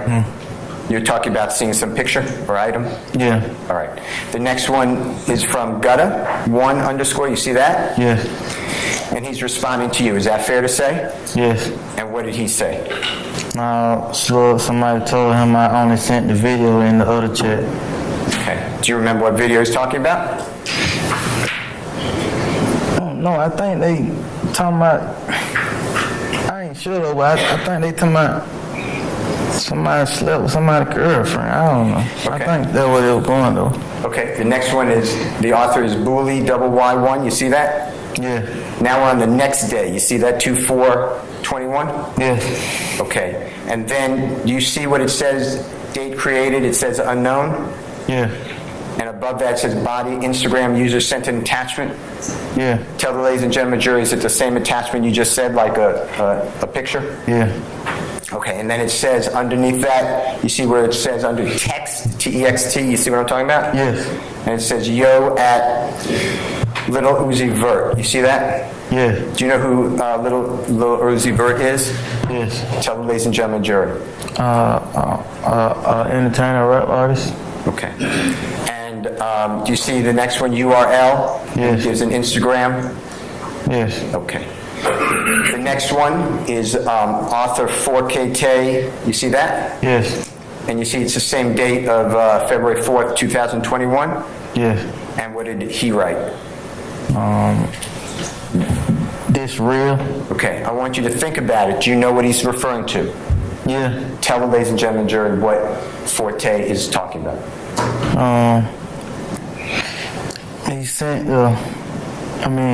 he was talking about an image of the Lil Uzi Vert. He had implanted a diamond in his forehead, and he was asking, did anyone know if it was real or not? The next one, again, is Forte. You see that? Yeah. And it's the same date of February 4th, 2021. You see that, sir? Yeah.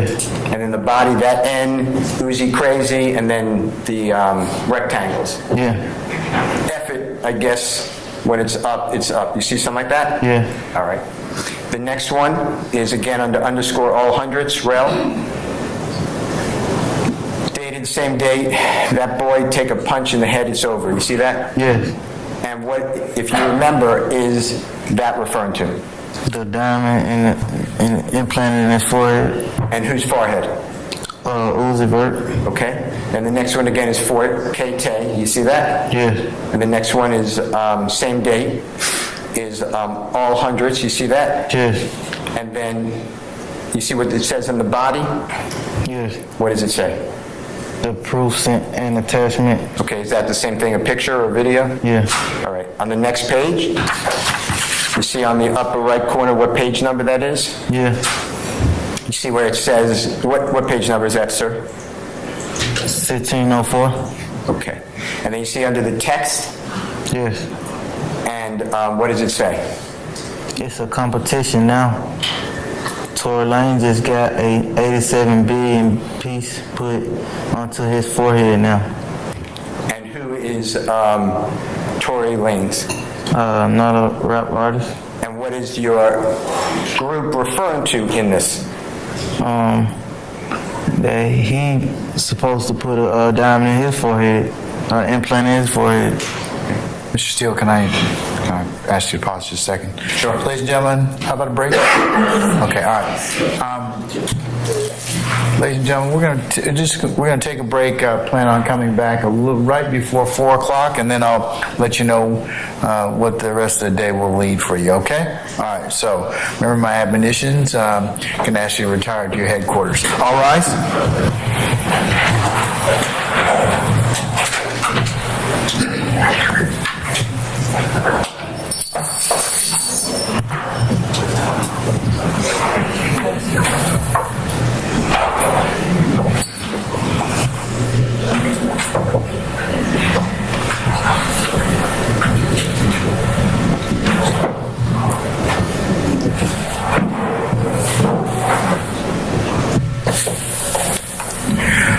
Gentlemen, please be seated. Our jury has left us. All right, we're going to be in recess till a little before 4 o'clock, okay? All right. All right, we're in recess. Yes, Mr. Stephens, you can step down, take your break, don't discuss testimony. Anybody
him know that we're about ready.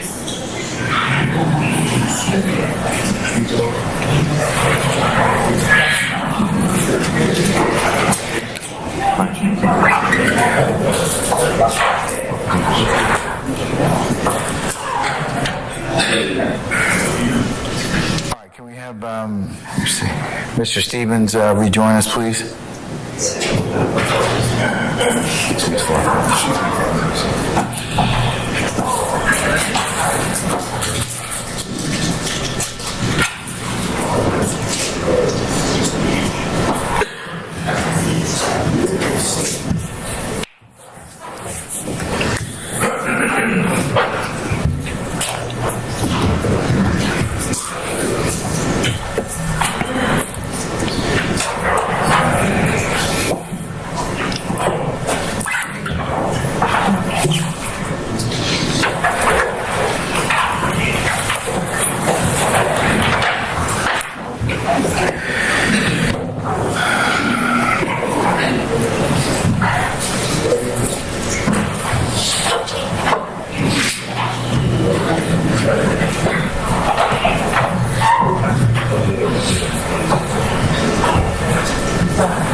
Since you're up here.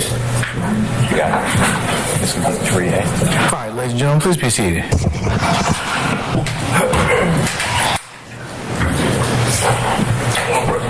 All right, thank you, Sergeant Ingram. All right, ladies and gentlemen, just to give you kind of a little planning, we're going to go for probably a little less than an hour or thereabouts. Then we're going to recess for today and for the day, and then I'll tell you what we're going to do tomorrow, okay?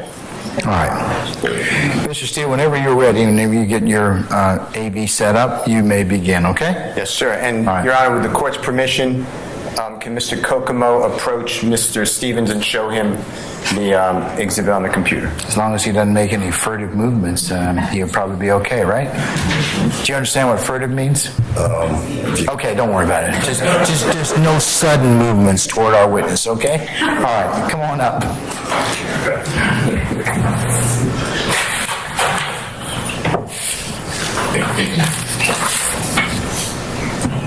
Y'all get in line. Yeah, good lower. Yeah, sorry, my apologies.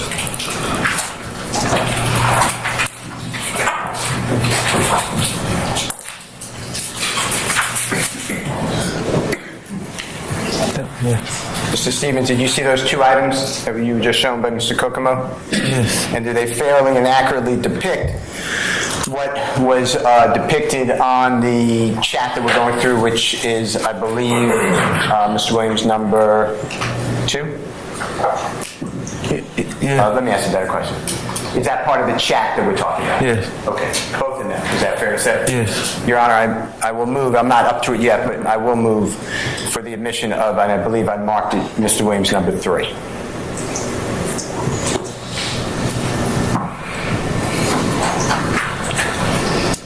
Any objection to Williams 3? For clarity, is that just the last video that was shown? There's a 2. You should have 2 different. Number 3 consists of 2 videos, Yes. or just the last? One picture, one video. Same exhibit. Okay. There's no objection from the state. All right, so defendants 3, which is a photo, a screenshot, and a video, are admitted and may be published as you see fit. Okay. Your Honor, can we go back to, I believe it's Mr. Williams, number 2, where we stopped before the last break. If Mr. Kokomo can put that back on where we were, Mr. Stephens, okay? Just orient yourself.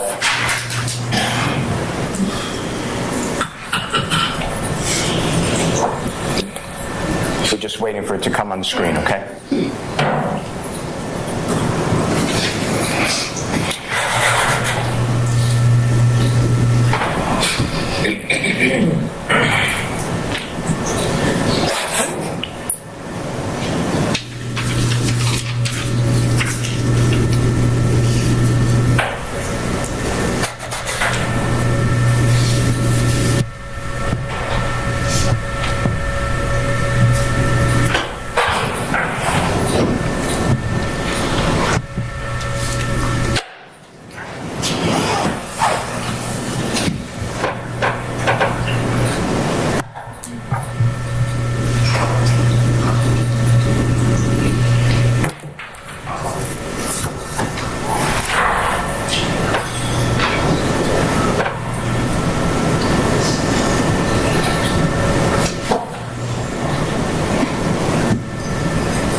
Yes. And we enable to share. Yes.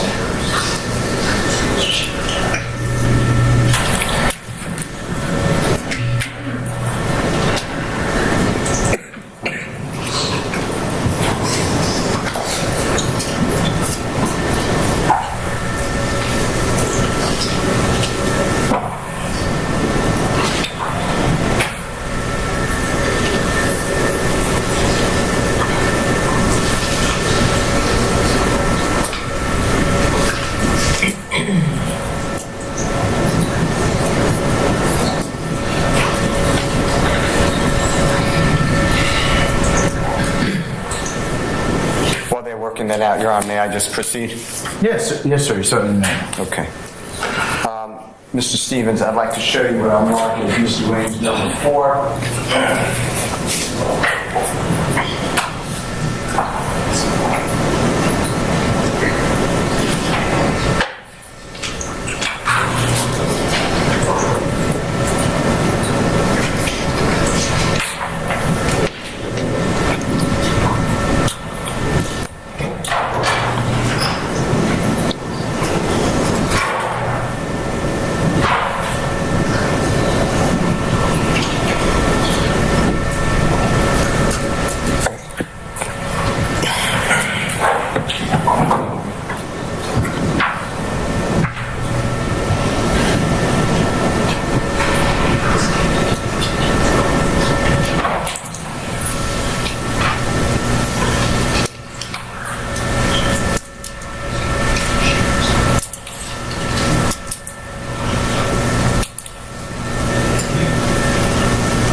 Excuse me, Mr. Burns, would you let me in? Oh, did I got it? You got it up? Okay.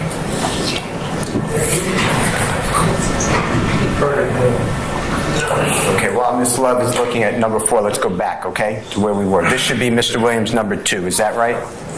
That we were talking about? Yes. Okay, so you see where it says now at the very top of page 1604 on Mr. Williams number 3, you see that? And you already talked about that, right? The 87 billion piece? Yes. Okay. And then if you go down the next one, it's the author is underscore all hundreds dot rel, right? Yes.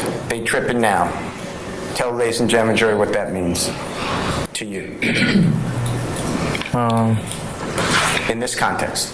It looked like he was talking about the amount that this person said he paid for his implant. And what type of implant?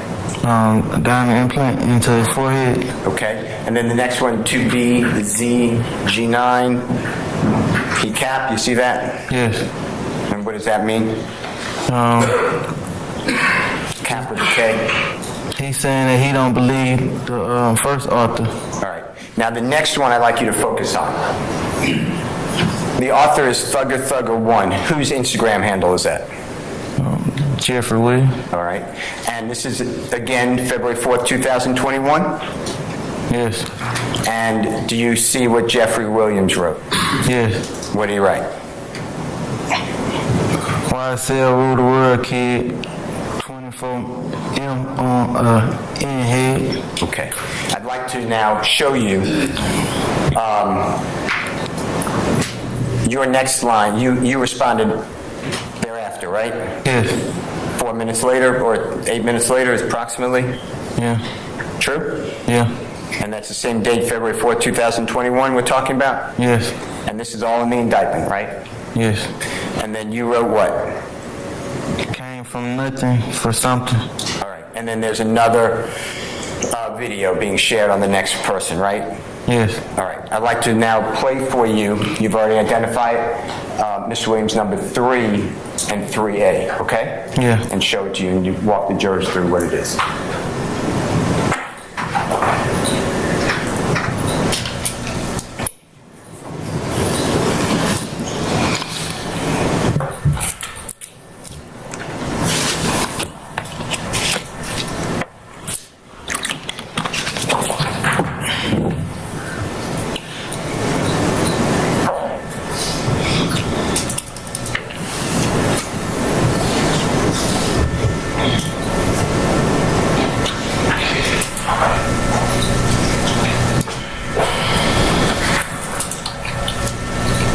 Can you show,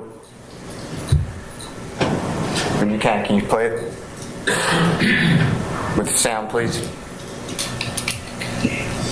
Can you restart it with sound, please?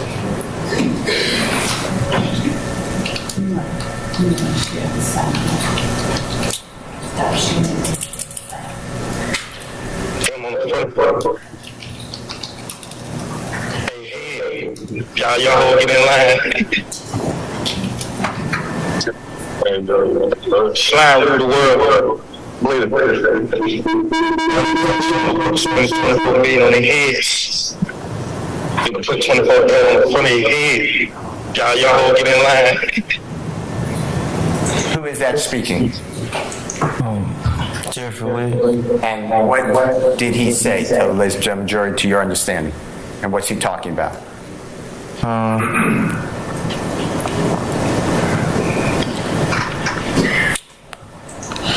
He's saying, he's talking about Uzi putting the diamond on his head. He's saying the price of what they saying that the diamond costs. And he's saying YSL rule the world. And show, please, Mr. Kokomo, Mr. Williams, number 3.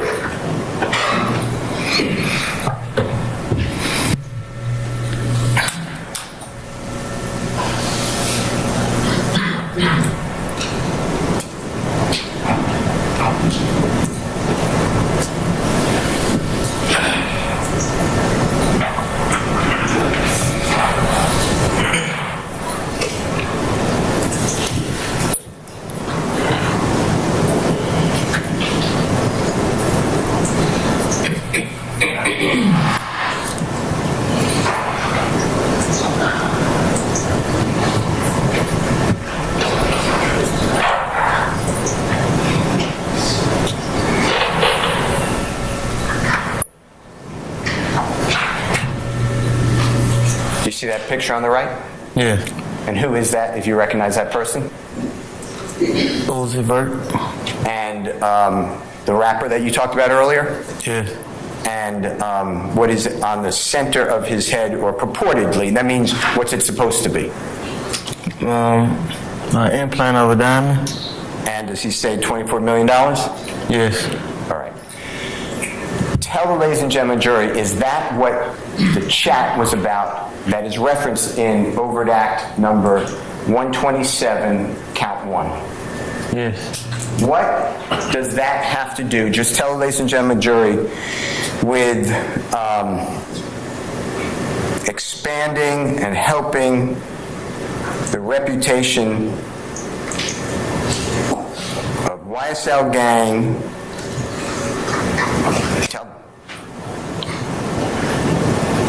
Tell him.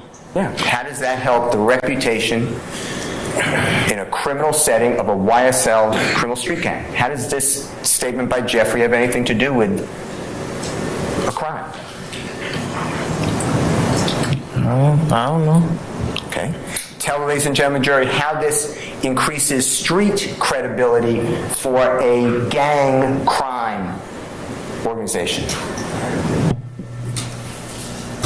I don't know. Okay. Tell them how this increases notoriety for a criminal street gang. Tell the ladies and gentlemen, jury, how this overt act, what was taken by the prosecution in this chat, does that. I ain't never said any of those things. It's in your plea agreement, right? Objection, Your Honor. In your plea. Hold on, basis.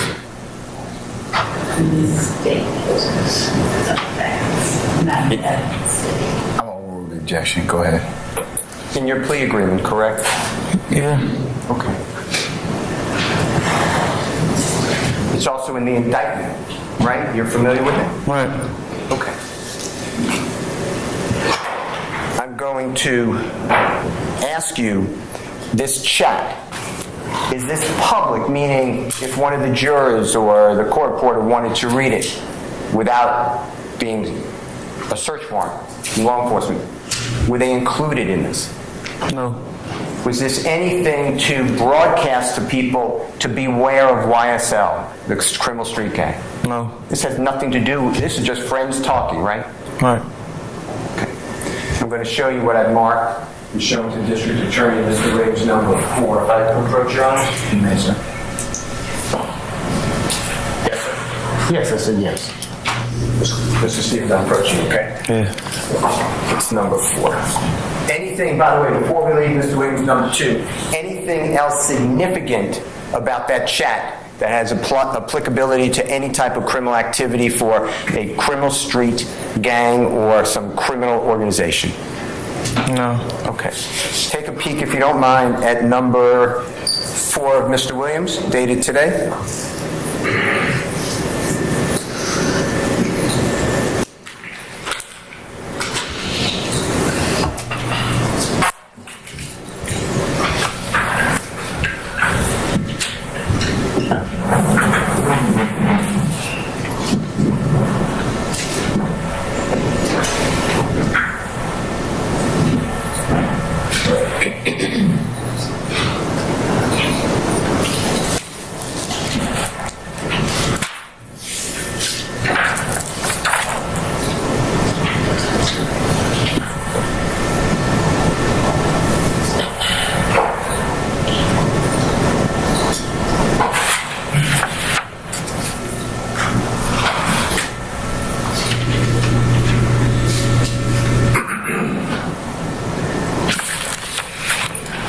Familiarize yourself with that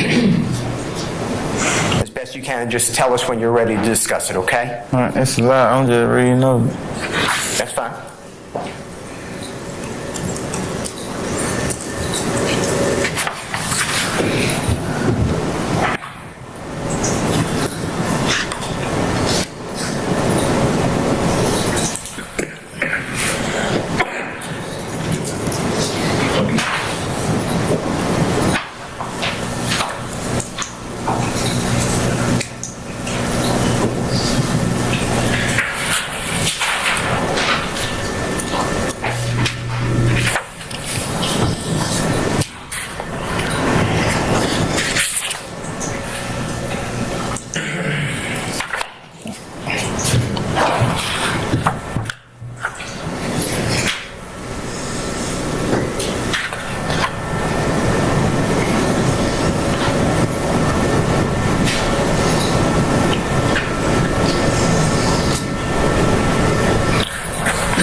I'm ready.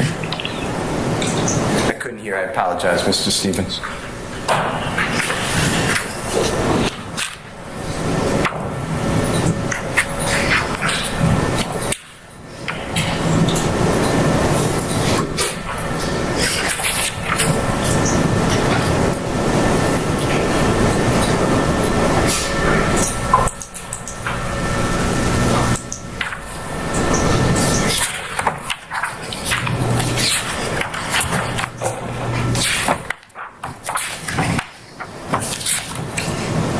faculties and attachments.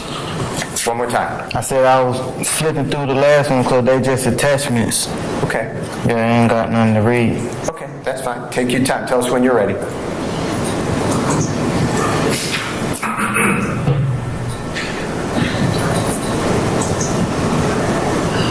All right.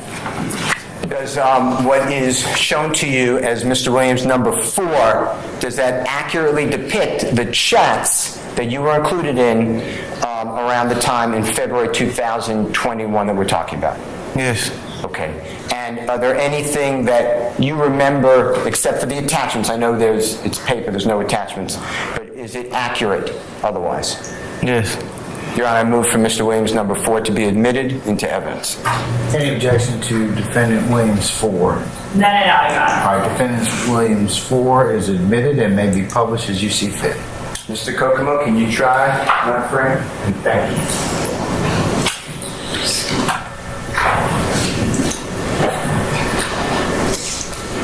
Okay, now, Mr. Stephens, the date that Mr. Williams number 4 starts is February 6, 2021. Is that fair to say? Yes. And you're looking at the top of page what? 1698. All right. And you've been able to scan through this. Do you remember this chat?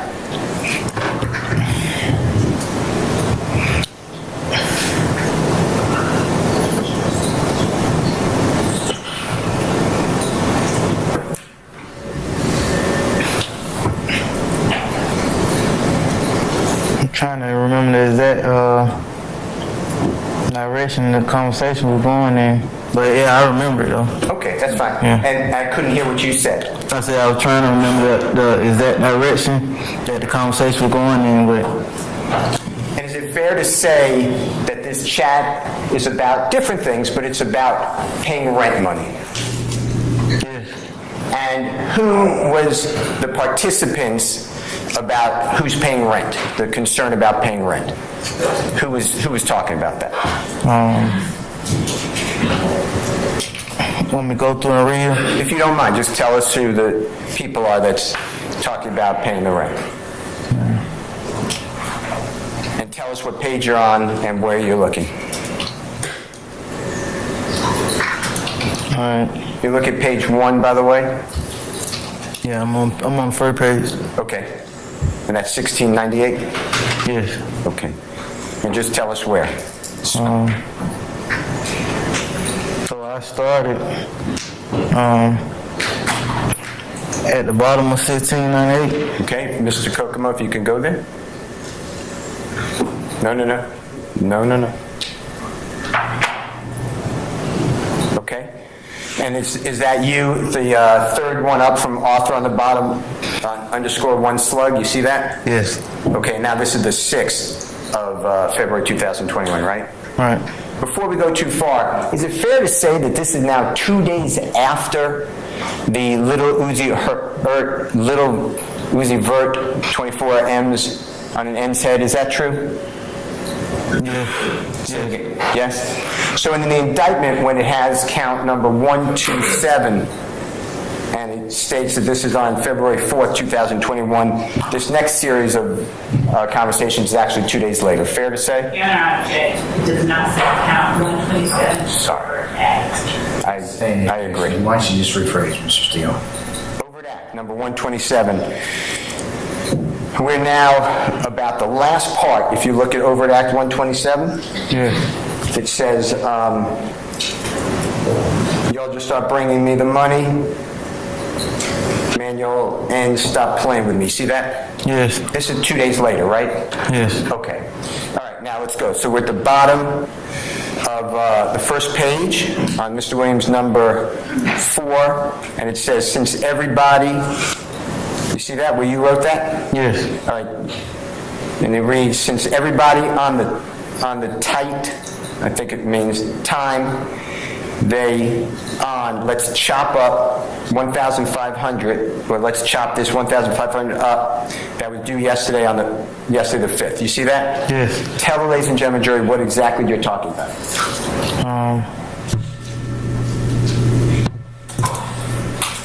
when I said since everybody on the type term they on above,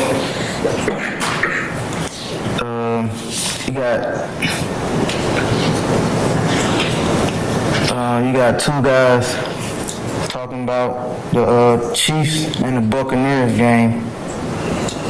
So that's what I mentioned by the time they on that they was trying to bet on the game and I was short on the rent. Okay. And were you sharing this place with other people? Did they have to potentially chip in, or should they have potentially chipped in for rent? Yeah. That was your position? Yeah. And they're betting on football? Yeah. Okay. And if you turn, and if you need to do it differently, just do it. But if you turn to page 3 of this document,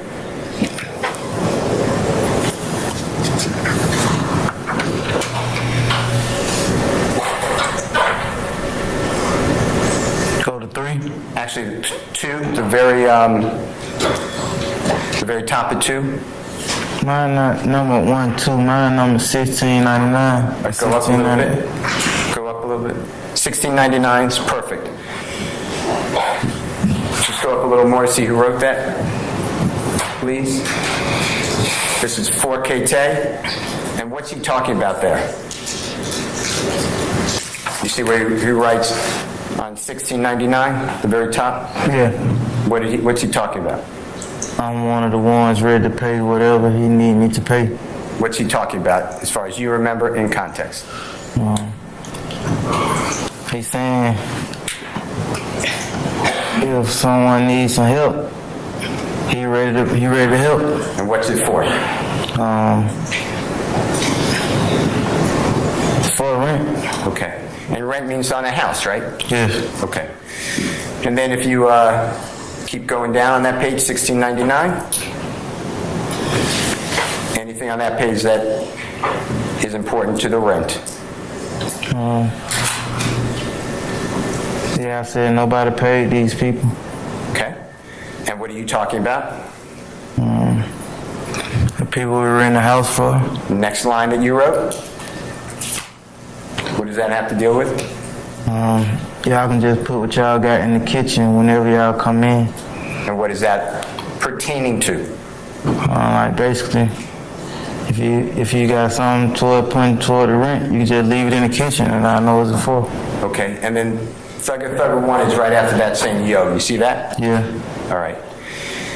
Then on the next page, unless you tell us there's something else that's important to the context of this chat, this private chat.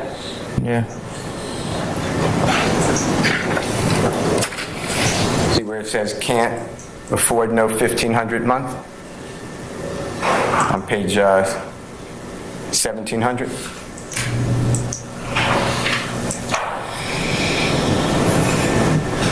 Yeah. And who is writing that? Me? Okay.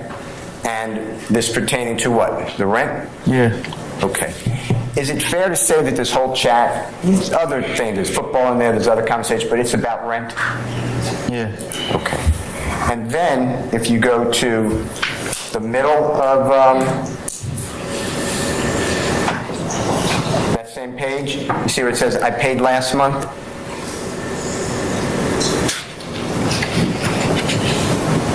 1701. What page is? Hold on one sec. Mr. Kokomo, show page. Go down, Mr. Kokomo. Go up a little bit. See on 1700, Yeah. talking about rent? Yeah. Okay. And you see where it says on the next page, which is 1701, Yeah. the middle of the page, you see where it says, middle of the page, Mr. Kokomo, when you get a chance.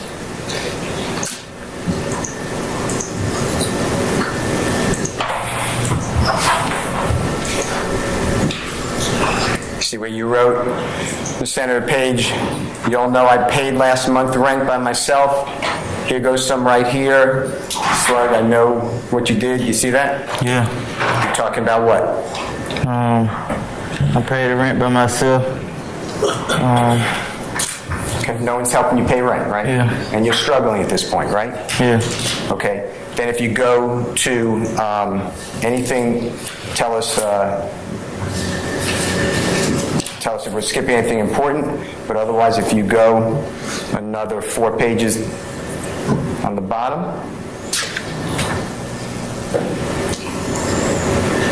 see where Jeffrey comes in, Thugger. See where it says probably you slug, probably paid, you see that? What page you on? You paid? Let's see.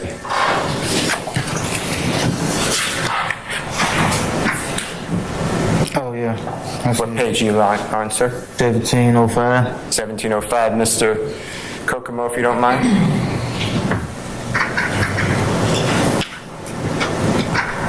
See where it is right there, third one on the screen. Thugger 1, probably you slug, you paid it. Yeah. Boy, you see that? Yeah. What's that talking about, sir? He's saying he proud of me for paying the rent. One more time? He said he proud of me for paying the rent. Okay. He's proud of you. Yeah. Okay. And then the next page. See where Jeffrey Thugger wrote, "Bring me the money." Yeah. What's he talking about? Y'all start, you see that? Just start bringing me the money, really? Yeah. Talking about paying the rent and you guys can pay him back? Yeah. So, no. Okay.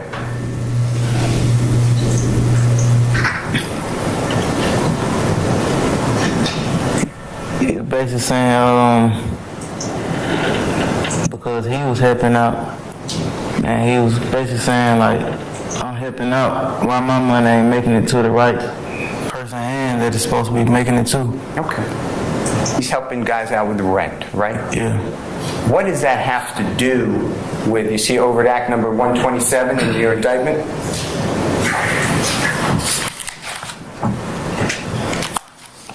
Yeah. That helping out with rent was on the 7th of February 2021, right? Yeah. 3 days after the $24 million surgically implanted on the gentleman's head, right? Right. What do they have to do with one another?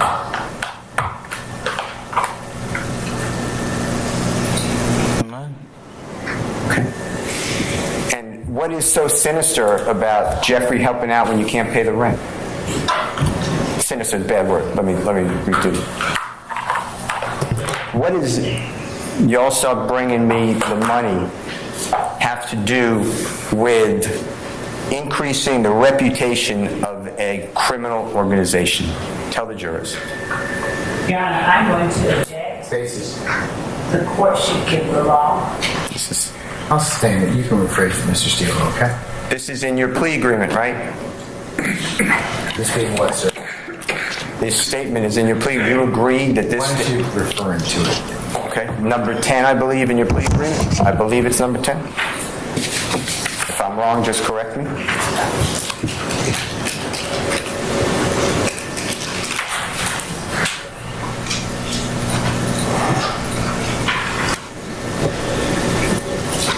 Is it? Yeah, it said I participated in a group chat. Right. With this line, right? With this line in it? Yeah. Okay. Tell the ladies and gentlemen jury how this private chat about rent has anything to do with enhancing the notoriety, the street credibility, the reputation of a criminal organization.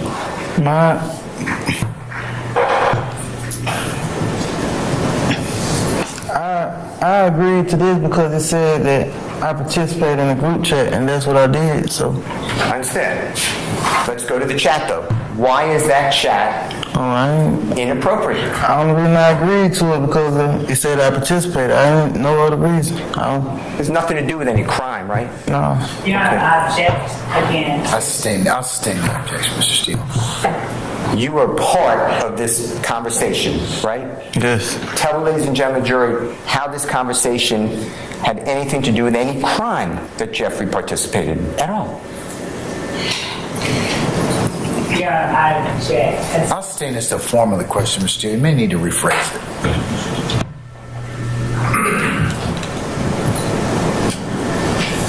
Mr. Stephens, does this conversation that the jurors just went through, and they can read the whole thing, they'll have it. It's in evidence, okay? Have anything to do with Jeffrey involved in any type of crime that furthers the interest of any gang in any way? Your Honor, I object. He's part of the conversation. The law. I stand in objection. What's the conversation about, sir? One of them was about an implant, and one of them was about rent money. Okay. Now, I'd like to talk with you about overt act number, if you could turn to it in your indictment. 132.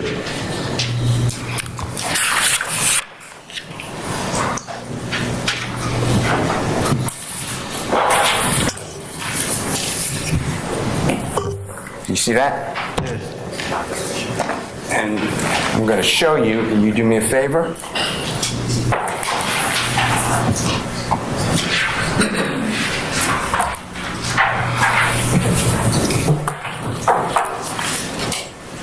Take this, I've already shown it to the district attorney. I'm going to mark it in a minute. And just tell me whether that, can you hold it for me for a second, is copied exactly the way it is in the indictment.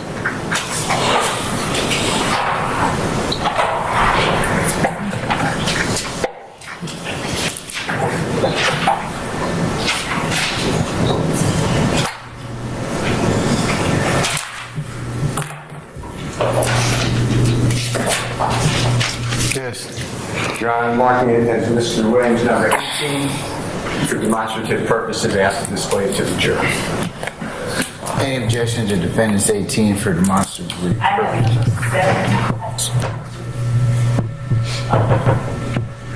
Any objection, no Madam? objection. All right, defendant's 18 for demonstrative purposes is admitted and may be published as you see fit. Thank you, sir. I'm putting it on the easel.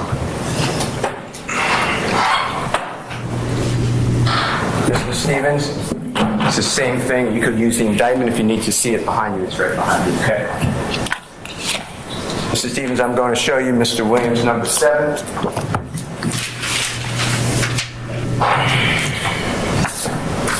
May I approach, Your Honor? You may, sir.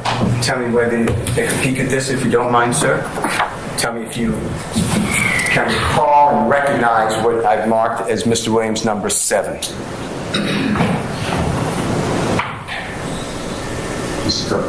This is it.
And do you recognize what I've marked as Mr. Williams number 7?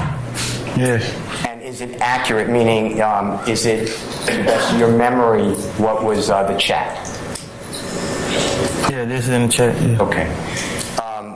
Your Honor, I move for the admission of Mr. Williams number 7 into evidence. Any objection to defendant Williams 7? No objection, Your Honor. All right, defendant Williams 7 is admitted and may be published as you see fit. Okay. Now, Mr. Stephens, while Mr. Kokomo has put this on the screen, this date now is approximately, what is it, May 13th, 2021, is that correct? That this chat is going on?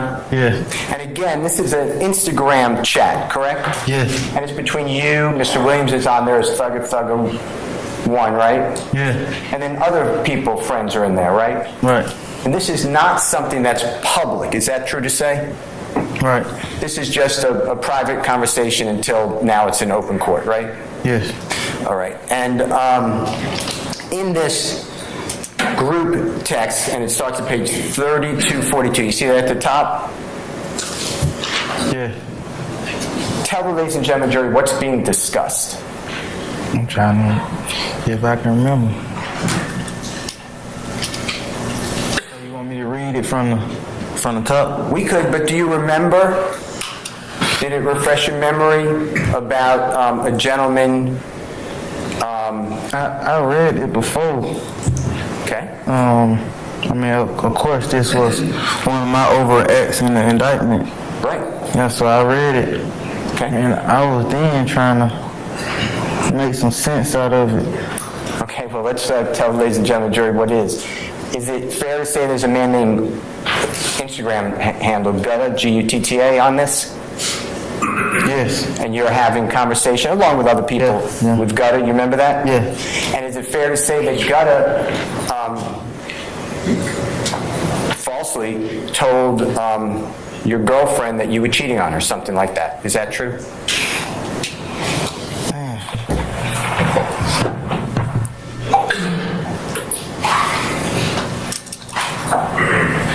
I feel like that could have been what it was about. Okay, well, let's go through it. The first one is on page 3242. That's just an attachment. You see that? Yeah. And you wrote, put my life on the line for the gang, but they left me out and dry like a wet t-shirt. You see that? Yeah. And then you attach something, fair to say? Yeah. All right, and then the next one is plenty with 2 Y's, and then it has the 2 triangles we've been talking about, right? Yeah. And then the next one, plenty is saying in the body, Gutta lame, right? Yes. And Gutta is a person Right. on this chat, correct? Mm-hmm. And then Gutta responds, keep my name out of your mouth. You see that? Yes. Okay. And the next one is plenty, YY. You heard what I said, any N running to the gram about SHIT. He can text an N is lame. So you lame N, now what? You remember that? Yeah. And then Gutta responded. What are they talking about?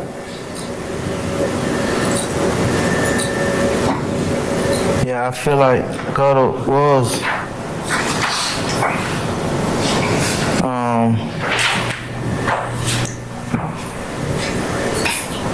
telling people, girlfriends, what they were doing, and I feel like it was something about that though. Okay. And when you say telling people's girlfriends about what they're doing, people on this text, right? On this chat. And telling them about that they may not be faithful to the girl, right? Is that true? Yeah.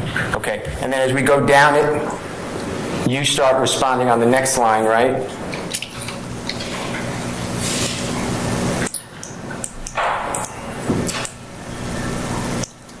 You keep going, make you look weak, right? Make us look weak. Yeah. Keep going. And you guys are arguing about this, right? On the text, on the chat. Debate, arguing. Debating or arguing. Okay. And keep going. And it's the same back and forth, fair to say? Yeah. Okay. And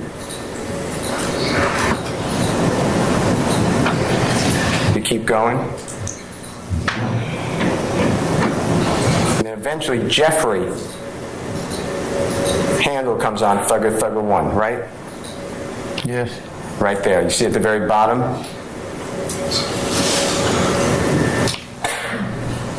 Of page, and on the screen it says Bash What Gang? I see it. Okay, keep going down. And that's now page 3244. And then Thugger 1, where Jeffrey's handle says, y'all ain't beat him up or shot him yet, right?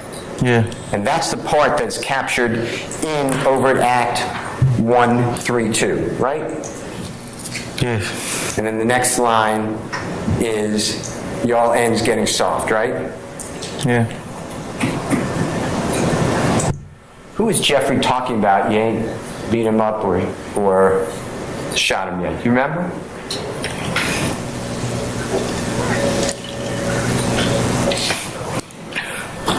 If he said that, I feel like he was saying, Your Honor, I object to speculating. I sustain the objection. What do you know? Do you remember?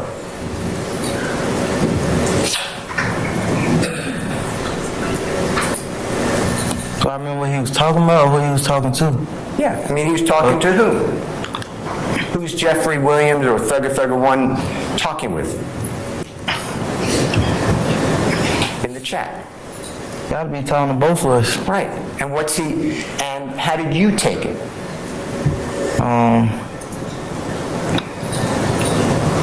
Like, I'm surprised y'all ain't beat each other up or shot each other yet. Cause y'all sitting right here arguing about some female stuff. Meaning you and Gutta, right? Right. Or Gutta, excuse me. Right? Right. What does this have to do with anything involved a crime organization? Objection, This Your chat. Honor. The court will get the law. This I is not, sustain the objection. I'm not asking for the law, Mr. I Stephens. sustain the objection, so unphrase it, okay? This private conversation was telling two friends, stop it, right? That's what I got from you. All right. Okay. I'd like to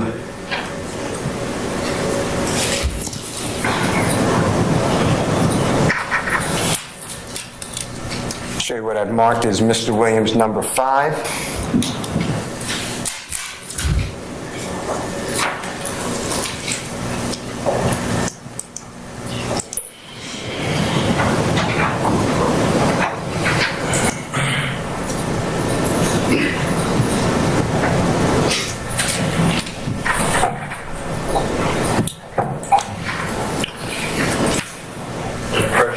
You may, sir. I am going to approach you, with your permission, Mr. Stephens. Number 5, Mr. Williams, if you could take a peek at that, tell me if you recognize that as part of the chat.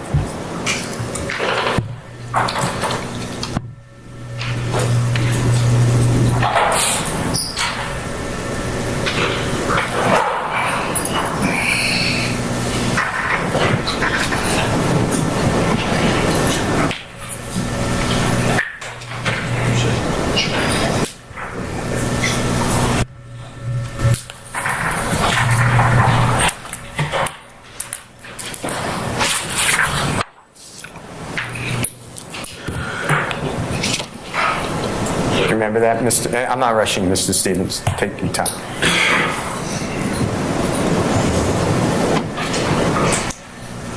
Can I get what's before this? I have no. Can I get what's before this? Yeah, we're going to do that. Oh, you asked me, do I? What you asked? No, we're going to get you what's before, and then we'll get you several pages. Is that what you need? Yeah. No problem.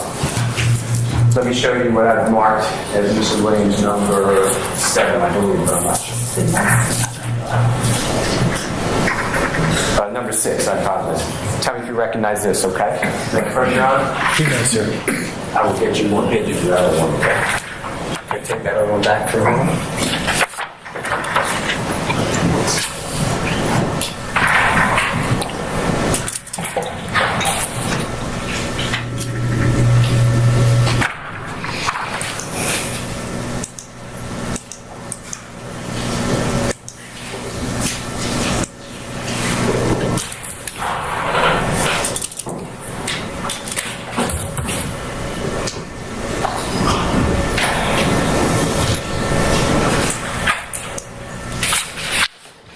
remember that one, Mr. Stephens? And I'm not trying to rush you.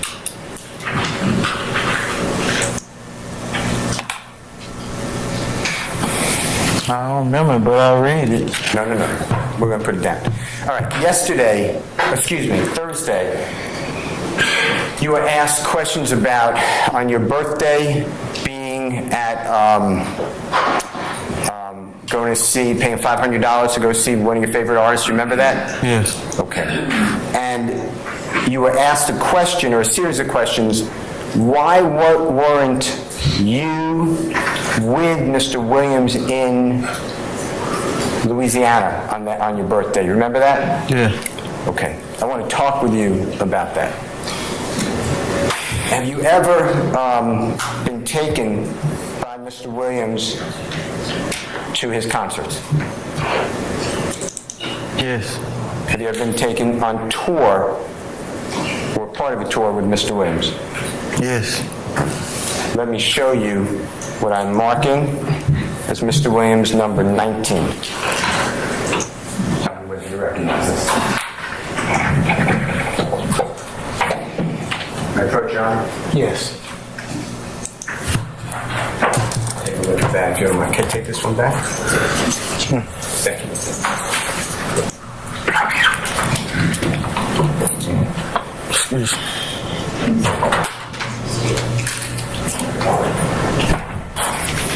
Can you look at that, Mr. Stephens? Tell me whether you recognize that.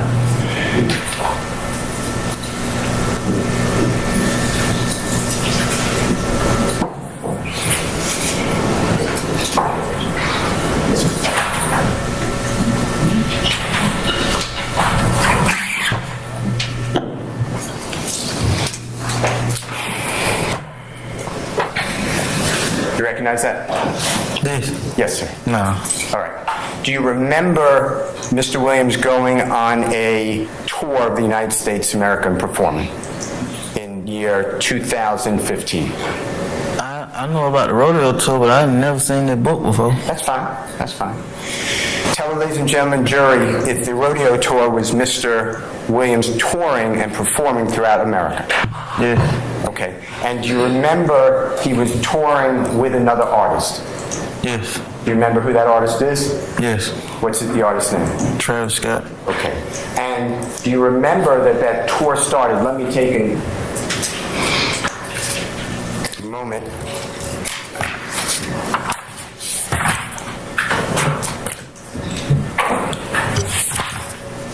On February 28, 2015. Do you remember approximately that date? That's okay. Do you remember the cities and the states that were toured? No. Do you remember California? Does that sound right?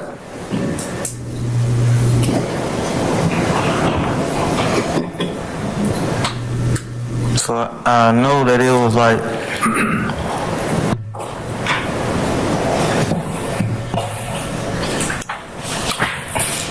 Western states. That's why it was named rodeo or something like that. And were you allowed to go on part of that tour? Yes. And do you remember what city or cities or state or states you went to? No. That's okay. And do you remember there came a time that you and others were accused of wrongdoing on that tour? Yeah. And that is committing crime, right?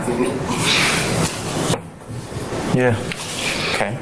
And do you remember Jeffrey Williams repaying any victim of those crimes? But I ain't commit no crime though. Okay. Do you remember him? I'm not saying you did, but you were accused. Somebody thought you did, right? Yeah. True? True. Do you remember Mr. Williams paying people who lost their property, trying to make it right? You remember that? I don't know like what happened, what ended up happening behind the application. I couldn't hear you. I said I don't know what ended up happening about behind it. Okay.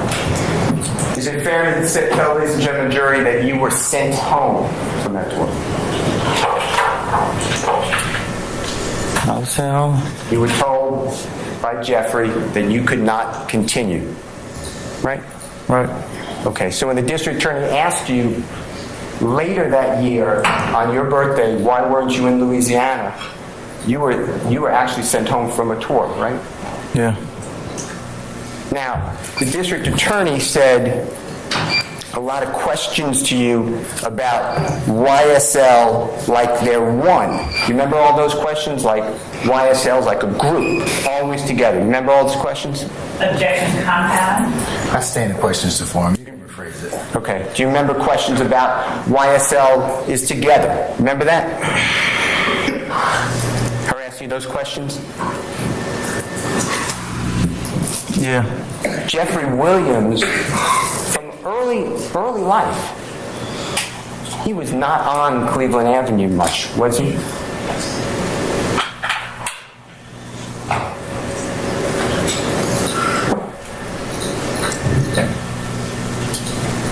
Nah, not early. He separated from Cleveland Avenue because he was working, right? I don't know what the reason was, but yeah, he went there. And he was working at the same craft that he does today.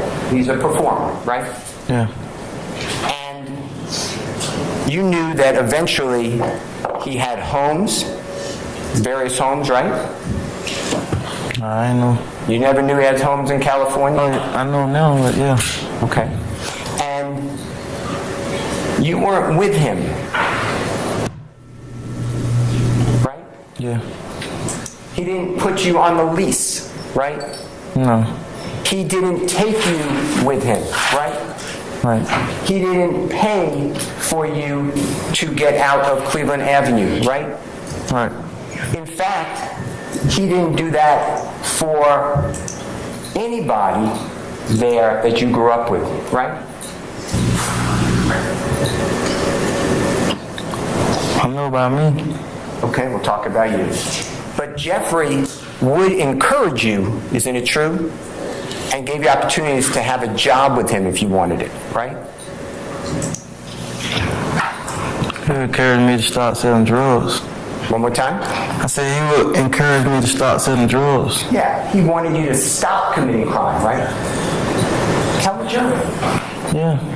And he offered you jobs like you can carry bags for the group when they tour, right?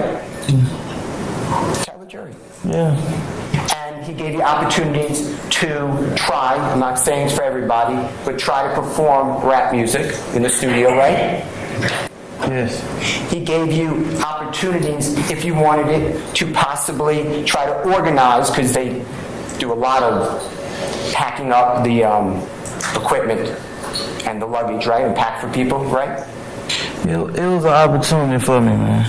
But you wanted the instant money like a theft, right?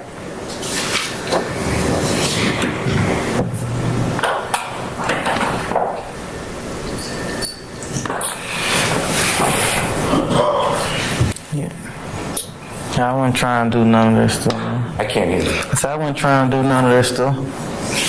I don't know what you mean. Just explain your answer better. Yeah, I want instant money. Yeah.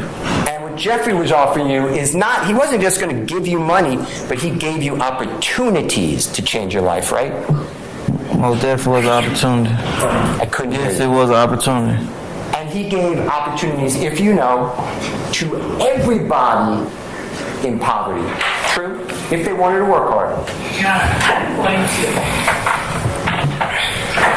check speculation regarding everyone in power. I sustain the objection. It's overbroad. Go ahead and rephrase it, sir. To your knowledge, Jeffrey made that same commitment to other people who were struggling. True? I'm going to object. Still the same issue, Mr. Steele. I'm sustaining the objection. It's overbroad.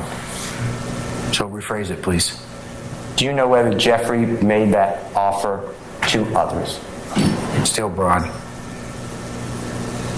You want to make it a little specific, more specific? Did Jeffrey give an opportunity for lawful work in YSL record company music to other people? Foundation. If you know. I stand the objection. Mr. Stephens.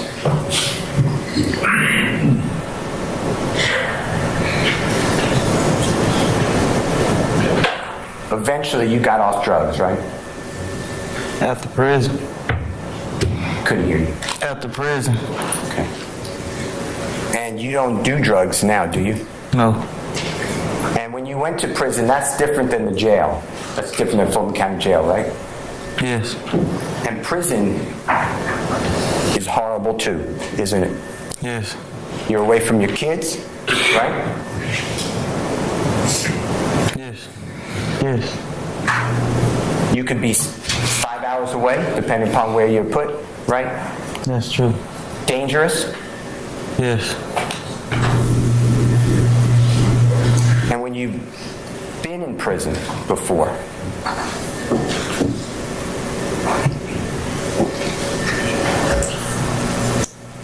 how often did Jeffrey Williams come to see you?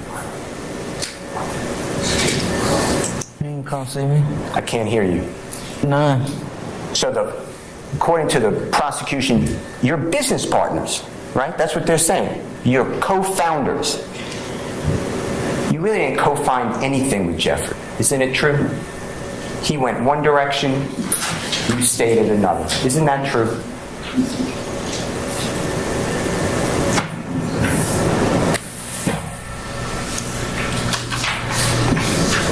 We went separate ways. But Jeffrey never turned his back to you. He always made himself available if you needed something. Isn't that true? Yeah. He let you come to his home, right? Yes. If you were going to be put out from your house, he would pay that money for you one time, right? He would help out. I can't hear. He would help out. But most importantly, he wanted you not to live a life of crime. Isn't that true? Yes.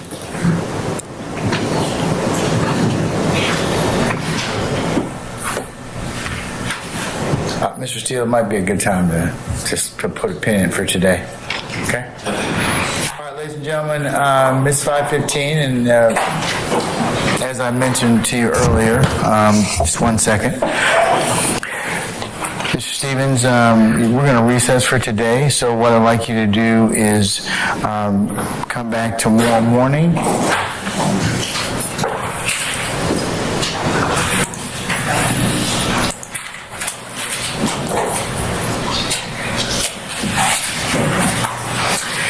Sir, if you could be here for 10 o'clock, okay? 10 o'clock. All right. Yes, sir. All right. Remember not to discuss testimony of anybody except the attorneys in this case, okay? All right. All right.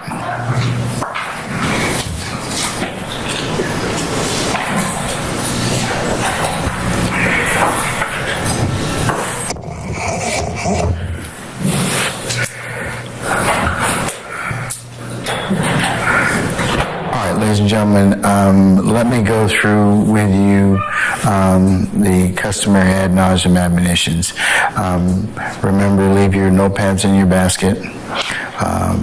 Remember not to discuss the matter, anything you've heard amongst yourselves in small groups, or while you're going home this evening, or when you get home with your loved ones and others that might be interested in the goings on and your comments in that respect.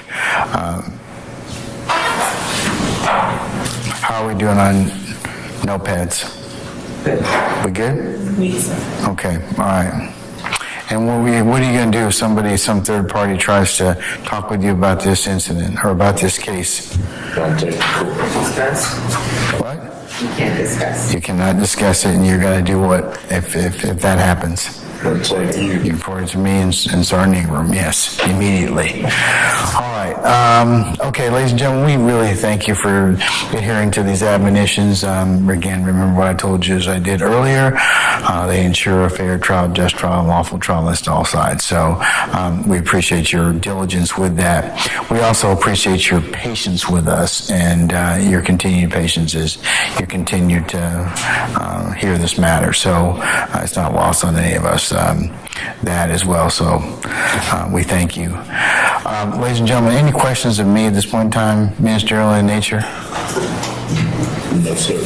Okay, just to update you accordingly, we are going to have should have a regular work week until Thursday.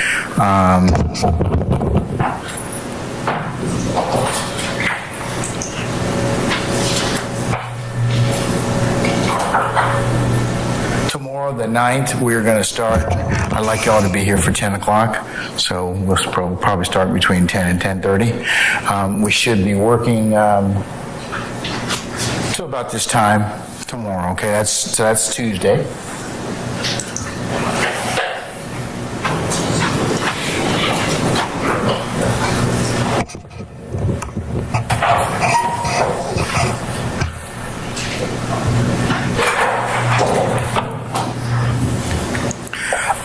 Wednesday, we may have kind of an abridged day because the court has some other business that I'm required to attend to. So I will advise you more on that probably late tomorrow, early Wednesday.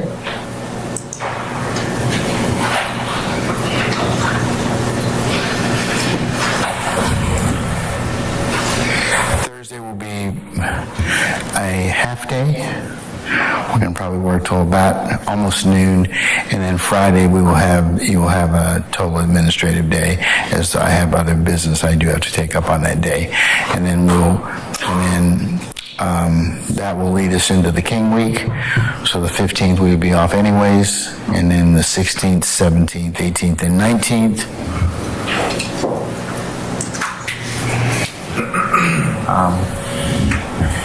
Be an administrative pause, and we'll be taking up other issues at that point in time. So just to recount, or just to give you those dates in advance, so you can make other plans accordingly. So, any questions of me thus far? Okay. All right. Ladies and gentlemen, unless you have any other inquiry of me, again, leave your notepads in the basket. Pick up a sticker. And we will see you tomorrow morning, bright and early, for 1000 hours, and then we'll go ahead and get started when everybody's in place. All right? Okay. All right. Unless you have any other inquiry of me, all rise.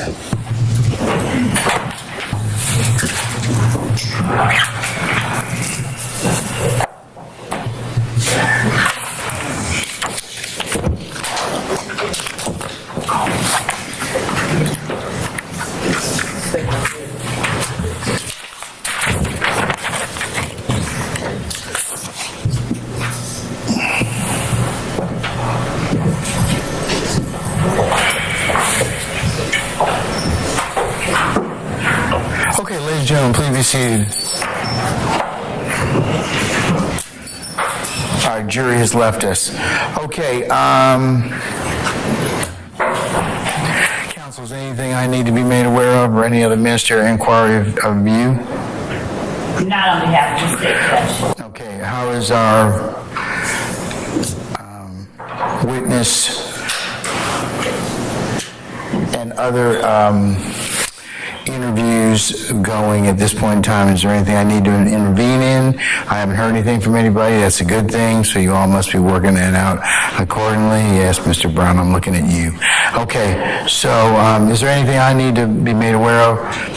No. Not. Okay.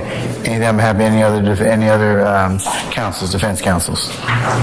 Okay. All right. Unless there's anything else, we'll still, if you all could be here a little before 1000 hours tomorrow, we'll go ahead and start up sometime between 10 and 10:30. and we'll work accordingly, as I mentioned to our jurors already. Okay? All right. Before we leave, if you all could please go ahead and give us your electronic listening devices, and unless there's anything else, I'll bid you a good evening, and we'll talk with you tomorrow. All right, we're in recess.